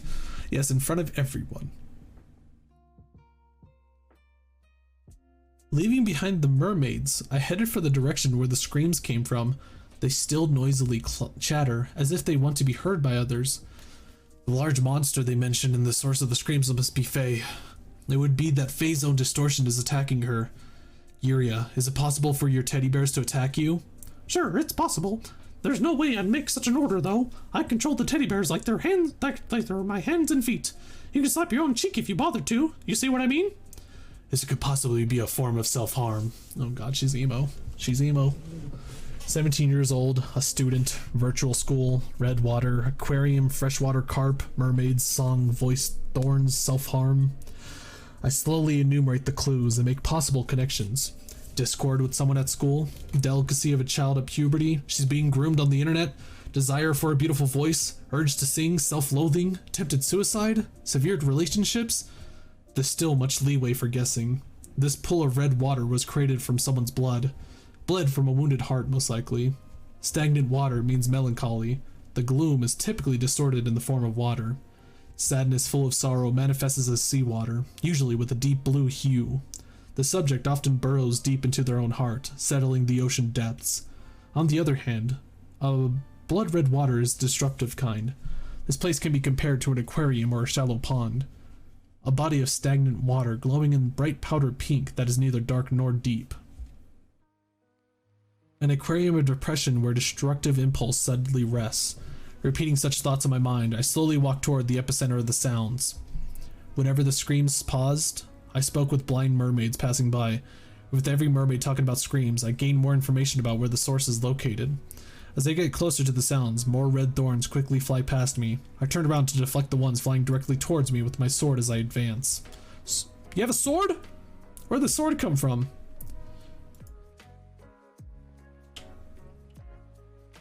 Did it say Discord with someone at school? Yes, Discord with someone at school. That's exactly what it said. Pipe sword? Did she turn into a pipe, or did she turn into a sword? I didn't hear that part. I know she puffed it to make like the white shroud around her, and oh, I guess she did do something afterwards. Did she? She did do something afterwards. It happens. Oh, so she just did it just now. Okay. I thought she just like later, I thought she did it before. She distorted because of a Discord call. Her boyfriend told her that she can't be her kitten anymore, and she hung up. And the boy hung up, and then she distorted. Fucking. Guys, if I ever hear one of you guys calling each other kitten or that bullshit in my Discord, I am yeeting you from existence, okay? I swear to God. I'm not taking any of this bullshit. I swear to God. It kills me hearing that. Ari is a cat? It's different. Oh, God damn it. I don't get it. It feels so weird whenever Colorful Kitten shows up and then I'm just like, hey, kitten. It's like, God damn it. Swear to God. Not long after, I encountered a giant carp emitting a bright pink glow. I let out a sigh of relief. Finding the host of a distortion in the expansive space it has created is half the battle won. I never get why they use the word kitten. It's because it's a cutesy name. Like you call somebody honey or something like that. The carp radiated such a brilliant light. It was akin to a gemstone. Myriads of red thorns are lodged in its body. The colossal carp lets out painful screams. Blood is gushing out from the wounds. The carp sings, crying. A dreadful distortion created by herself. Dead mermaids litter the floor below the carp. Mermaids who still have eyes are leered by the light. When the mermaids approach the carp, long arms emerge from its mouth and pull her in for a kiss. Those hands then gouge the mermaid's eyes out. Bleeding from the empty eye sockets, the mermaid writhes and sinks to the bottom, unable to scream. Yuria and I were watching that scene with bated breath. All of a sudden, a red thorn grazed past my cheek and nailed itself in the carp. The white veil enfolding us pops. We're slowly doused in the red misery. Without a shroud to protect the mind, the carp's reddish light directly enters my eyes. My mind is slipping in. I tried to block the light with my palm. Yuria, hand me a ribbon with the feel of enveloping something. Purple would be good. I could hardly speak at this point. My voice was so small and coarse. Here! I wrapped the ribbon Yuria gave around the smoking pipe, and I exhaled a deep, violet breath. Dark smoke billowed from the pipe and surrounded the carp, holding it in place and restraining the light it emitted. I approached the carp and removed the thorns stuck in its body, one by one. The carp shrilled each time a thorn was pulled out. The piercing shrieks invoked visions of phase past in my head. You just wanted to sing. I pull out a thorn. You were always alone at home. I pull out a thorn. You became friends with fellow students who enjoyed your songs. I pull out a thorn. You were happy that your friends would listen to the songs you wrote. I pull out a thorn. But those friends changed as time passed. I pull out a thorn. Your friends only liked you for your pretty voice. I pull out a thorn. They were only interested in your voice, not the songs you made. I pull out a thorn. You began to think that your friends were jealous of you for that reason. You thought you were being hated. I pull out a thorn. You were upset. You started hating your friends. I pull out a thorn. That's why, Faye, you pushed away your friends one-sidedly. I pull out a thorn. You became all alone. I pull out a thorn. Faye, the mermaids that are inflicting pain upon you are illusions you created. I pull out a thorn. You created a space to feel hurt and vent your anger. I pull out a thorn. Maybe the malice your friends bear is an illusion as well. You'll never know until you have a heart-to-heart with them. I pull out a thorn. Doubt and anger fostered by presumptions you make on your own will only harm you. I continue to pluck out the thorns. My ears are bleeding. My consciousness is barely holding up. She can be categorized as a type who experience rejection from others. They create a space for themselves and swallow their anger inside it. Without a vent to dissipate the rage, the emotion will eat away at them. The last remaining thorn is pulled out. You'll face many hardships similar to this in the future. Please don't hurt yourself because of that. We need to have the courage to check the true feelings of others and ourselves. The process will surely be uncomfortable and painful, just like now. Feel free to contact me whenever you feel troubled with it. We'll ponder on the matter together. Bloody water poured out of Faye's room. Faye and I were swept along by the flood and landed in the living room. Zhang Lei rushed to Faye and hugged her. That's another case solved. There's still a few scales left on Faye's face, but this is a good enough outcome. Doc, I don't know how to express my thanks to you. Zhang Lei kept bowing to me to show his gratitude. Pay more attention to your child. I know your job keeps you busy, but you neglected her too much. Yeah, I really should. Thanks again, Doc. Knock, knock, knock. Someone bangs the door. It's 2 in the morning right now. I have a feeling about this. Zhang Lei pulled up a Dao from his dimensional glove. Doc, stay here for a moment. He headed to the entrance. I carried Faye on my back and returned to her room.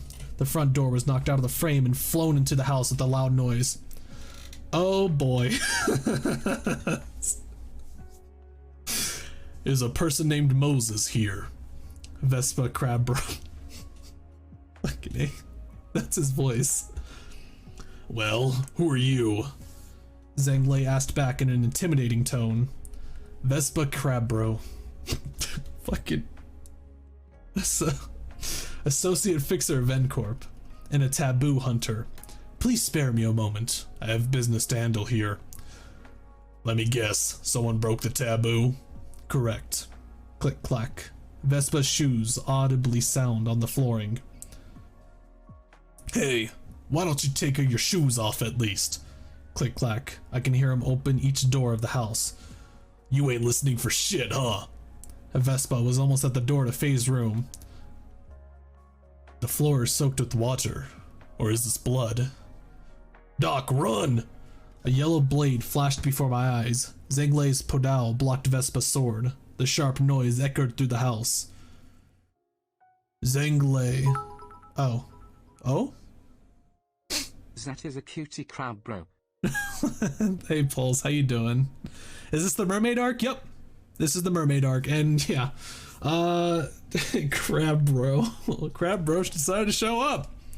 Good timing too, actually. Imagine if he showed up like right in the middle of her taking care of the distortion. I wonder what would have happened then. Zhang Lei of Daogi office. I've read a report of you in the past.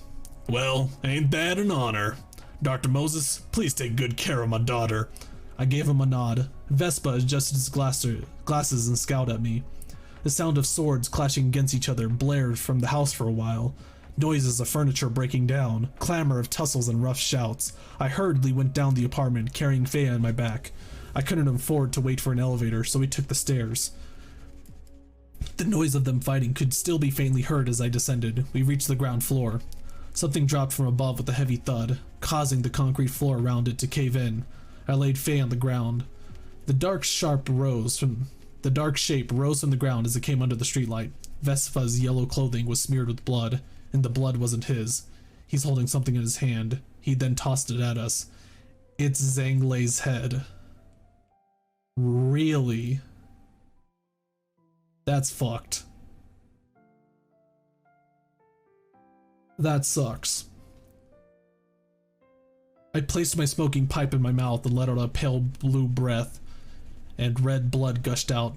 Before I could finish breathing, my right arm fell to the ground along with the pipe. Vespa was already cleaning the blood on the yellow blade of his sword. I couldn't even see him draw it from the sheath. I've collected testimony from 50 people. This record is enough justification for me to execute you in District 14, Moses.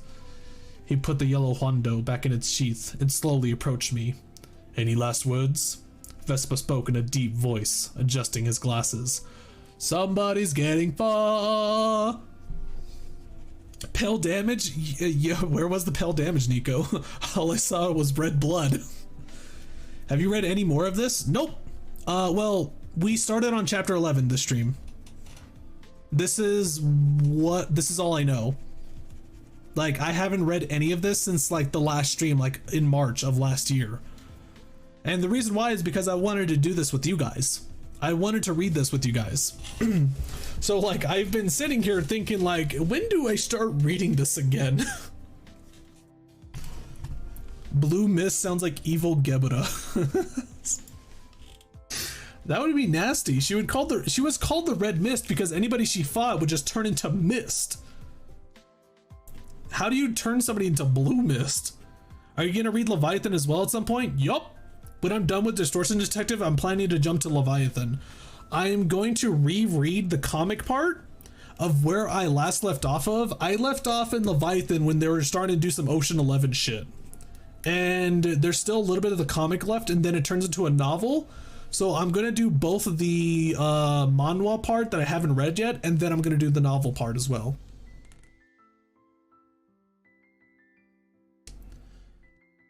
Blue Mist is cheese the blue fixer, or kill Smurfs. Yeah. Just kill Smurfs forehead. I mean, do we know that Smurfs bleed blue though? Let's see, Po Dao, a Chinese edged infantry weapon similar to the Guandao. It has a handle of 1 meter. I'm actually gonna look this up. Po Dao. Oh, it's one of these, okay.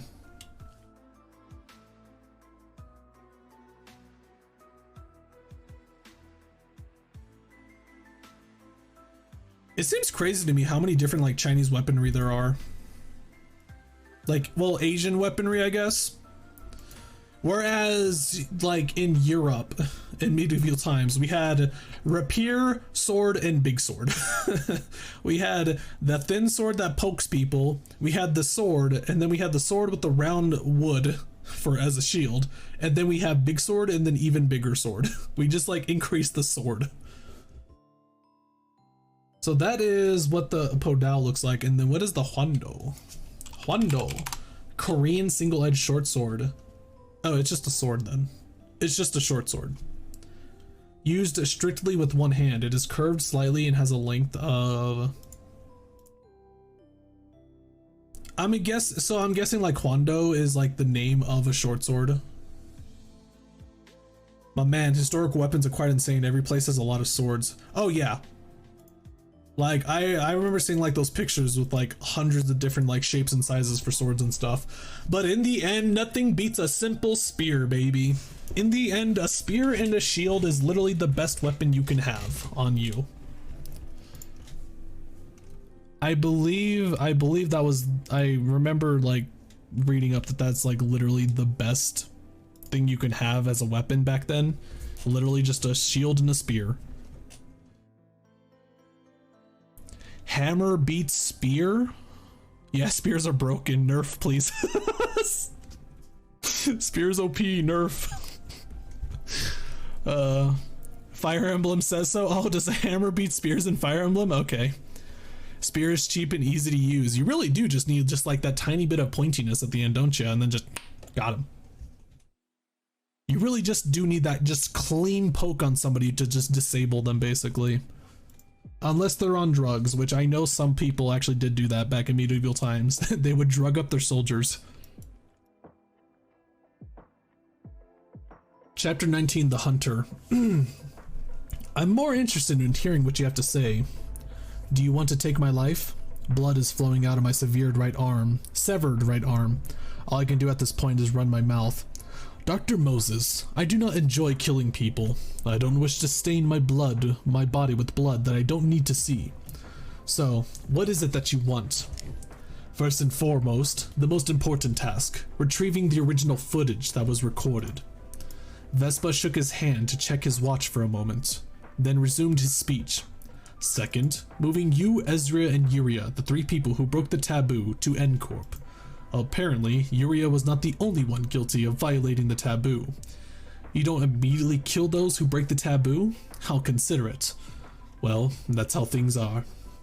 But no one who's been sent to N-Corp for infringing the taboo has ever returned, to my knowledge.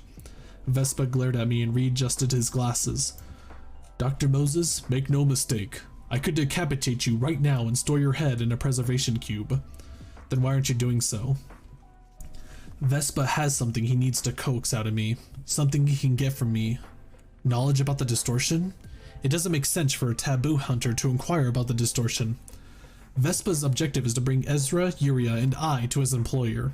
He seems to have located me easily. Then he might be aware of Ezra's location as well. Perhaps he already took care of her.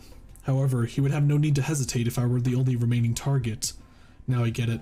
Finding Ezra and I should be easy for him, but Yuria? Even if he found Ezra and Yuria in their hotel room we booked, he'd only have an unconscious body on his hand. It would be difficult to imagine via common knowledge that her conscious mind has been transferred to this small teddy bear of all things, not a replacement body or any conceivable alternative.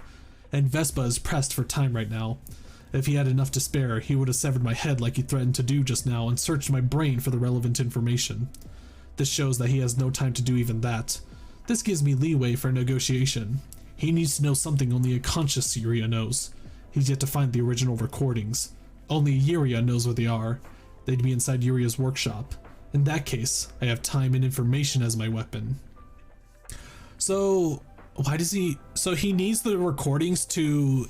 Does he need to get rid of any footage of the possible taboo? Like, any showings of a taboo he has to get rid of? Is that why he needs the footage? I want Zay to poke me. I don't know what you mean by that, but I'll give you a poke on like, on the side of your cheek, okay? Just like, how about that? I don't know, just like that. Some stories of people impaling each other and surviving history is metal. Oh yeah, you can survive a stab or two. Depends on where you get stabbed though. Like, I mean, look at Moses right now. She's literally has an arm gone. She's being fine. Well, fine is probably a strong word to say for the situation right now. Looks like I'm the only conscious person who has a lead on the whereabouts of the original footage, and you're running short on time. Vespa furrowed his brow. It seems it's my turn again. What happened to Ezra? Fine then, let's show a bit of honesty to each other. After I answer your question, you'll answer mine in return. I'll take it, and you still haven't given me an answer of my last question. I lost Miss Ezra. She was a quick-witted one. Let's go! Ezra got away! I was quite relieved to hear the news. I still cannot fully trust him, however. It's my turn. Dr. Moses, do you know where the original copy of the footage you've recorded is located? I know that the footage is in Yuria's atelier. At the same time, I don't know how to access her workshop. Yes, I know where the footage is. I don't know how to get there, though. Vespa raised his eyebrows. What did you do with Yuria's body? Oh, what did you do with Yuria's body? It's in my car, and I haven't laid a finger on it. I answered your question, so let me ask mine. Can you figure out how to access the location where the footage is? I can figure it out. I can simply ask Yuria about it. Even if I had no way of knowing, this is a question I am obligated to answer with a yes. If I said otherwise, my usefulness would expire to him. Vespa believes what I'm saying. This question is one asked by someone expecting to hear a truthful statement for every question. He's more honest than he seems. I've gained all the information I need from him. Vespa is likely to be telling the truth. That would mean Ezra is alive. Yuria's body is fine as well. All I can do next is have faith in Ezra. I can. What happens to us once we follow you to N-Corp? I'm afraid I don't know that. All I do is hunt down those who violate the taboo and send them to N-Corp. Vespa looked at his watch again. Alright, I believe we can now make a deal. As you have pointed out, I have little time to spare. I will only take you along with the original footage, Dr. Moses. I will forfeit the hunt for Ezra and Yuria as of now. I would advise against attempting to bargain for more, for your information. Fine. Yuria, open the atelier for him. Yuria squirmed out of my coat's pocket. Oh, I love it. N-Corp is too powerful. It's literally a corp. It's literally a singularity corp. It has a singularity. Will this be posted on YouTube? Yeah, I'm going to. There's going to be slight edits here and there. It's literally just getting rid of like the downtime and stuff. But yeah, it's going to be on YouTube. How you doing, Shadow Nil? Were you the person? Were you the one? Was it you? Let me see. I'm gonna. No, that was not. This is basically what happened nine days ago. This is what happened.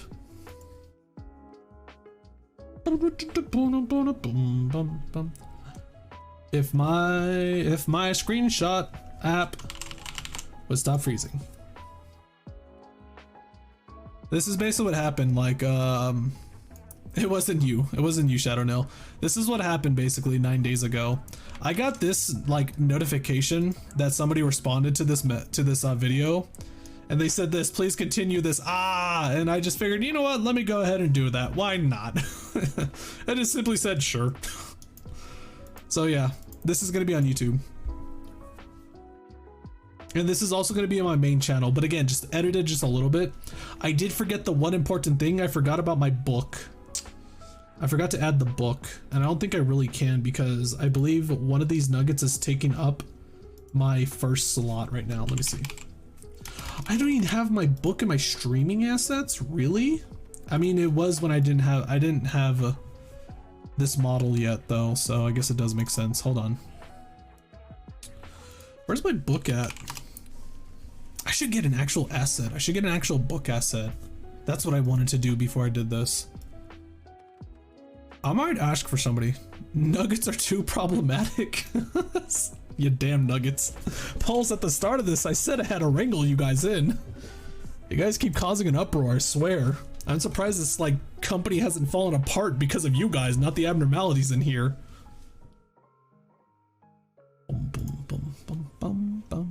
Okay. Yuria squirmed out of my coat's pocket. Vespa quietly stared at us, showing no reaction to the moving teddy bear. Detective Moses. Oh. Detective Moses? I told you, you should trust me. Understood. A door is needed to get to my atelier. We could use ones in Mr. Zhang's house. Oh my god, I'm a little sad, honestly. I'm kind of mad that Zhang's dead. Lei Zhang's dead. I hate. Oh, kills me. He didn't seem like he did not seem like a bad guy. He really didn't. A rough guy, I would say. Bad guy, no. Atelier? Oh, is it pronounced atelier? Oh, that was atelier. Guy was sick and then he died. Who? Zhang Lei? He wasn't sick.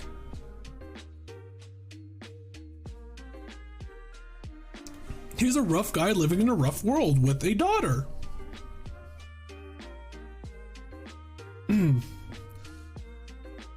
Let's see. Can you make some time to go back up the apartment? If we must, we'll go up as you ask. Your arm and the smoking. Oh, if we must, we'll go up as you ask. Your arm and the smoking pipe will be in my possession. You'll have to come with me anyways. After I nodded, Vespa came to my side. He took out a stasis preservation cube from his inside coat pocket and stored my right arm in it. Putting the cube back, Vespa covered my shoulder with the dressing. He then put Faye on his shoulder, who was still lying on the ground unconscious. He bent his knees to lower his position and stretch an arm at us. Yuria and I watched Vespa's bizarre series of movements in silence. We have no time to take an elevator. Come over here. Do we really have to do this? Dr. Moses, I cannot waste a second. Disgusting. Vespa leapt to the 17th floor of the apartment with Faye and I in his embrace. He has a tremendous muscular strength. He must have gained it through a multitude of augmentation procedures, and I assume he partakes in ceaseless physical training as well. We were back at Zhang Lei's house in an instant. All the furniture in the house is now severely damaged or broken. Blade cuts were vividly showing on the walls. I could guess how fierce the battle was despite its length. I merely acted in self-defense while executing my duty. I hope you don't have any hard feelings towards me for killing an acquaintance of yours, Dr. Moses. He's a dangerous kind. He switches his attitude in an instant and entices people into bringing their guard down with honeyed words, saying that he didn't do it because he wanted to. This man could have easily neutralized Zhang Lei without killing him. In that sense, Vespa is a pro when it comes to hunting people. He knows when to apply psychological pressure on his targets, and when to loosen them up. Every action of his is calculated. Vespa gently put Faye and I on the floor. Yuria, open the workshop. Yuria climbed out of my pocket and touched one of the closed doors. The door vibrated briefly. Done. Saw manga style art of this scene before, back when they tried to make it a manga proof of concept. Yo, can you link me that? Send it to me on Discord, anywhere, please. I want to see that. In my brain, I've just been thinking about like all these situations like in a drawing, like in a manga or something. It's just like, oh, it just seems so cool. What the hell is this music? Why is there lyrics to it?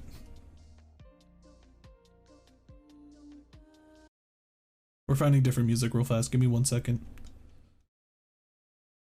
How about this one? If anybody has like some other music to listen to, some good music for this, by all means, throw it at me.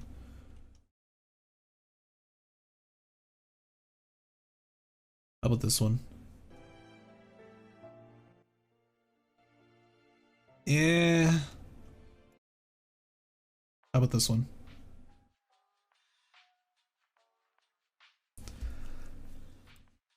I'll try to find it later on my own time. I'll send it to you whenever I do. If you can't find it, it's totally fine, Shadow Nail. If you don't want to look for it, that's totally fine too. Just played Toho Bossa Nova album. I don't think that's gonna fit just by hearing that. There are a couple of these. I think PM posted some on Twitter. Neat. The manga concept is by the same artist as Leviathan. Oh, really? Neat. Generally, people do agree Leviathan is better in prose plus art form and not in manga style. Oh, so yeah, from what I heard, Leviathan is in, like, it's a novel, but it has a lot of pictures every here and there. It has more pictures than a typical book would. There's like a series of books that I remember reading of, like, old tales of, like, King Arthur and, like, the Three Musketeers. It was from these people who would write these stories, and they would have one side would be a picture. So, like, every time you flip the page, there would be a picture and then words to, like, read and stuff. It was one of those types. The pictures like Runa style cutscene CG, so they very much add to the experience. Oh, cool. I can't wait to get to Leviathan then, because we are going to read Leviathan too after Distortion Detective. Let's see. Done. I want you to enter first, Vespa said, adjusting his glasses. It had to be an unfamiliar sight for him, but it doesn't appear phased at all. I picked up Yuria, who was standing in front of the door, and placed her on my shoulder. I opened the door to the now familiar staircase to Yuria's atelier. I slowly walked down the stairs. Vespa follows us from behind. It's fucking Don Quixote. Vespa follows us from behind, keeping a distance. After coming down the stairs, we're walking along the corridor leading to the hall. This is where the real battle starts. Yuria, the bears. Oh. Right as I whispered the words to Yuria, I rolled forward. All the bears in Yuri's atelier rushed out at once. Teddy bears armed with blades in their paws jumped at Vespa. There was a flash of yellow light. The heads of the bears dropped to the ground before they could even reach him. A large bear with an axe descends from the ceiling, aiming for Vespa. The bear split in half before touching the ground. While Vespa's sword was busy cutting apart the bears, I desperately ran toward the exit. Numerous bears gang up on Vespa. Every single one of them is sliced up before they can touch him. Keeping Vespa occupied is good enough work for us, however. Yuria, you can't pump out an unlimited amount of bears, can you? Of course I can't. I'm about to faint from dizziness. I'm squeezing my brain right now. Yuria struggled to speak, clinging to my shoulder. Dr. Moses, I am disappointed. Vespa's quiet mutter reached my ear. I arrived at the stairs leading up to the outside, and I told Vespa, you'll find the footage you're looking for at the end of that corridor. You'd best settle for retrieving the footage. Vespa is surrounded by a legion of teddy bears. It's physically improbable that he'll come for us immediately in that state. I just need to take a few more steps up the stairs. I intend to keep my word. I'm taking both you and the footage.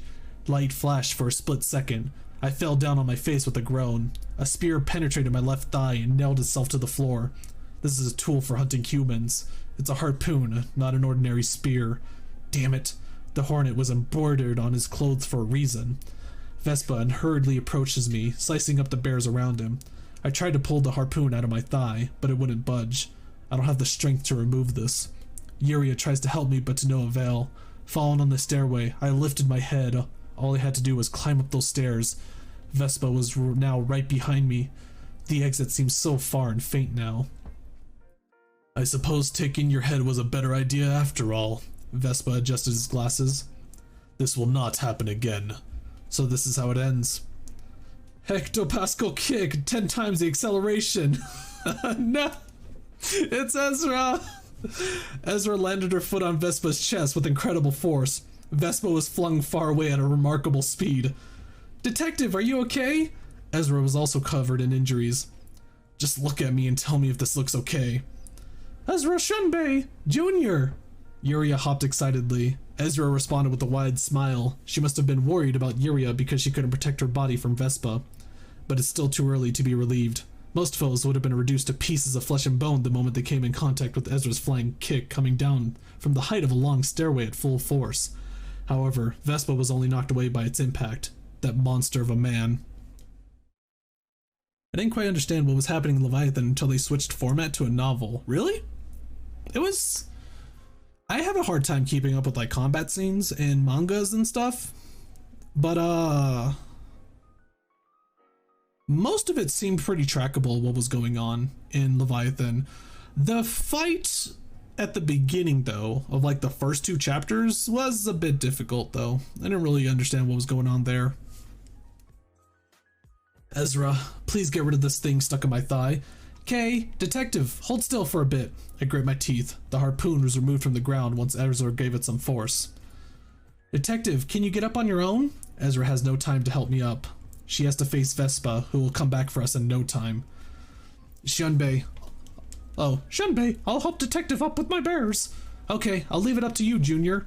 Small teddy bears appeared and lifted me. They're probably manifested from the last of Yuria's mental strength that she could squeeze out. The bears carry us and speedily climb up the staircase. Ezra, follow us right away.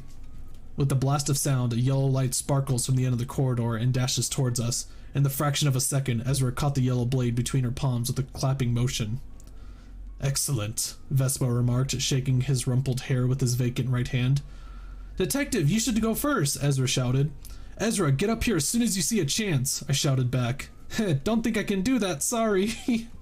Ezra answered, oh no, Ezra's gonna be left behind. No, don't leave Ezra behind. Cause I think I might win this if things go well. No, she's gonna win! I thought she was gonna get left behind. Ezra said it herself that she wouldn't be able to fight him. She said it straight up, like, nope, we can't win against him. Oh my gosh. DD is the one thing I wish PM published. If they published this, I wouldn't be able to read it. That's the one problem. If they got rid of this website where you can read it for free, I would not be able to do this, which is a bit unfortunate. Clap. The edge of the sword in Vespa's left hand is facing towards Ezra, and she's desperately keeping the blade from getting close to her. Vespa strikes Ezra's ribs with his unoccupied right hand. Boom! A noise echoes. The blow sends Ezra flying to the wall. She then rebounds to deliver a kick to Vespa's head. Vespa's glasses are knocked off of his face. He stumbled for a moment, but he soon regained balance. Ezra wipes the blood on her mouth. You're talented in combat, a yellow light flashed, but you do not have the talent of killing people. Blood spilled from Ezra's chest. She took out the Nestor workshop hammer and swung it downward, only to land on thin air. Damn it. If only I had my smoking pipe, I could have leveraged the situation in her favor somehow. I was halfway up the stairs. There's absolutely nothing I can do other than helplessly watch Ezra. Shunbei, remember what we talked about the other day? Yuria shouted urgently. I know, Junior. Come to think of it, the mask that I always used to cover Ezra's face wasn't there this time. A yellow light flashed once again. The flashing light left a trail across Ezra's waist. Oh! Oh, Ezra has a Psycho Mint now.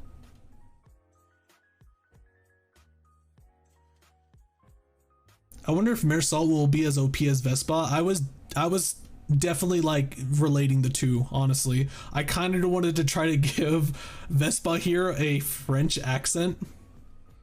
DD is the one thing that I can see getting an anime adaptation. LobCorp and Runa anime adaptation will be convoluted as F. No, they would have to cut a lot from it. They would have to cut a lot from LobCorp and Runa. Same thing with Distortion Detective, I think. I feel like they would probably cut quite a bit of stuff here and there, I think. Psycho Mint is just EGO, but under a name Yuria came up with, isn't it? Yup.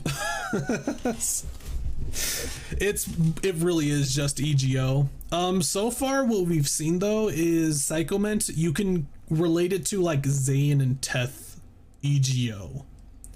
It's definitely not as strong as like Elf tier, which makes sense. It's essentially just it's just the light that's inside people that becomes either distortion or EGO, and the people who managed to make EGO in Library of Runa were in the library, so I think that helped them make like way stronger EGO than usual. As opposed to this is kind of happening outside of the library, so it's probably just like the light itself doing it. Just that small bit of light that they managed to retrieve from the 4 white nights or 4 white days, I think. Is that what it was called? I'm going to distort. Is that what I'm going to distort into? Just a rolling ball? I'm just going to spin everywhere. The flashing light left a trail across Ezra's waist. Sparks flew up with an ear-splitting screech of metal. Ezra's left waist is padded with an object akin to a sheet of metal. Augmented armor, is it? I must wonder why you haven't used it until now. This is my first time using it, so... Flashes of yellow light sparkle from Vespa's left arm. A piece of armor blooms wherever yellow light strikes.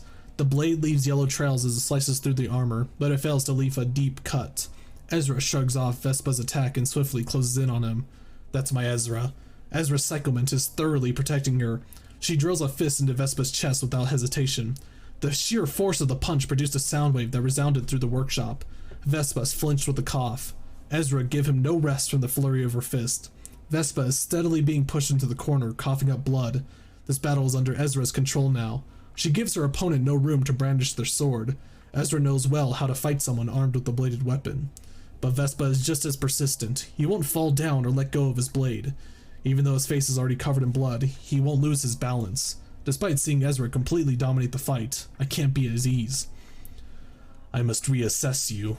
Vespa mutters something. Ezra ignores his mumbling and continues to throw punches and kicks at him. Groin, left chest, laryngeal prominence, right waist, left calf, solar plexus, left cheek, solar plexus, groin, rib, left thigh, groin again, left waist. Man, that poor groin. Ezra's fists strike every known weakness of the human body that could be fatal. Vespa groans, but he does not collapse. Yuria and I reach the top of the stairs and escape the atelier. Outside of the door, we watch Ezra's fight with bated breath. Zing! A sharp, high-pitched sound was heard. Vespa is holding a harpoon in his right hand. That harpoon was lying on the floor behind Ezra moments ago. And there was a hole in that armor covering Ezra's left shoulder. Blood leaks from the injured shoulder, yet Ezra does not step back. She continues to pummel Vespa with her right hand. Vespa held the harpoon short and stabbed it into Ezra. Ezra took quick steps to dodge to the side, but she couldn't outspeed the thrust. The harpoon penetrated deep into Ezra's side. Nevertheless, Ezra moves forward, and she wrapped her right arm around Vespa's. This is the sound of bones breaking. Ezra broke Vespa's arm and snapped it. Clink! The harpoon tumbles to the floor. However, Vespa's eyes have not gone lifeless. He stares into Ezra without blinking even once. Those eyes are dangerous. Ezra cannot finish this fight. She will die if this goes on. They are really just messing each other up. My god. I love how her EGO is her mask. I'm not entirely understanding what her EGO is though. It's armor? It sounds like armor that just counters attacks. It doesn't seem to actually attack though. The fight needs to end right this instant. Ezra, get up here now! I shouted at Ezra from the top of my lungs. She instantly backed off, kicking Vespa in the chest. Yes, detective? Ezra rapidly sprints up the stairs. Vespa has his gaze fixed on her. Yuria, seal the workshop! I yelled, ready to shut the door. The harpoon is lifted in front of his eyes. Ezra climbed the staircase in a matter of seconds. She's only one step away. A yellow light flashed before my eyes. It can't be anything other than his harpoon coming at full speed towards Ezra and towards me. Believing in Ezra, I slammed the door shut with all my strength. Quing! The vibration sent a tremor through the building for a while. I'm fortunately alive. The harpoon couldn't break through the atelier's door. And Ezra. Detective, what do we do with your arm and leg? Doesn't it hurt bad? She was checking on me first, even when she was badly injured herself. We all survived the hunter. I see heaved a sigh. What? He's a grade 1 fixer, isn't he? There's no way this dude's a grade 2, right? To be fair, the Red Mist's EGO was also just armor. Oh, you know, that is true, actually. The sword was mimicry. Huh. Do you think she got the Red Mist name when she got mimicry, though? I think he's a color fixer? That would... If he's a colored fixer though, then like, just how strong is Ezra then? Like, she's actually taking him on pretty well. Well, she has EGO, so I guess that makes sense too though. EGO or Psychoman or whatever, it seems to give you a really good advantage in battle. He's color strength or grade 1, but Hannah hasn't made him a color. That's what I'm guessing. Like, you can't just hand out the the status of color like candy, so he definitely seems like a grade 1 or colored fixer. Easily. Because they were saying that he's like grade 2 or higher. This definitely seems like grade 1 behavior. Remember, Henna Association decides colors and promotes people to that? Yeah, I remember that. Henna Association is like the group that works under the head, right? They like work with the head, mostly.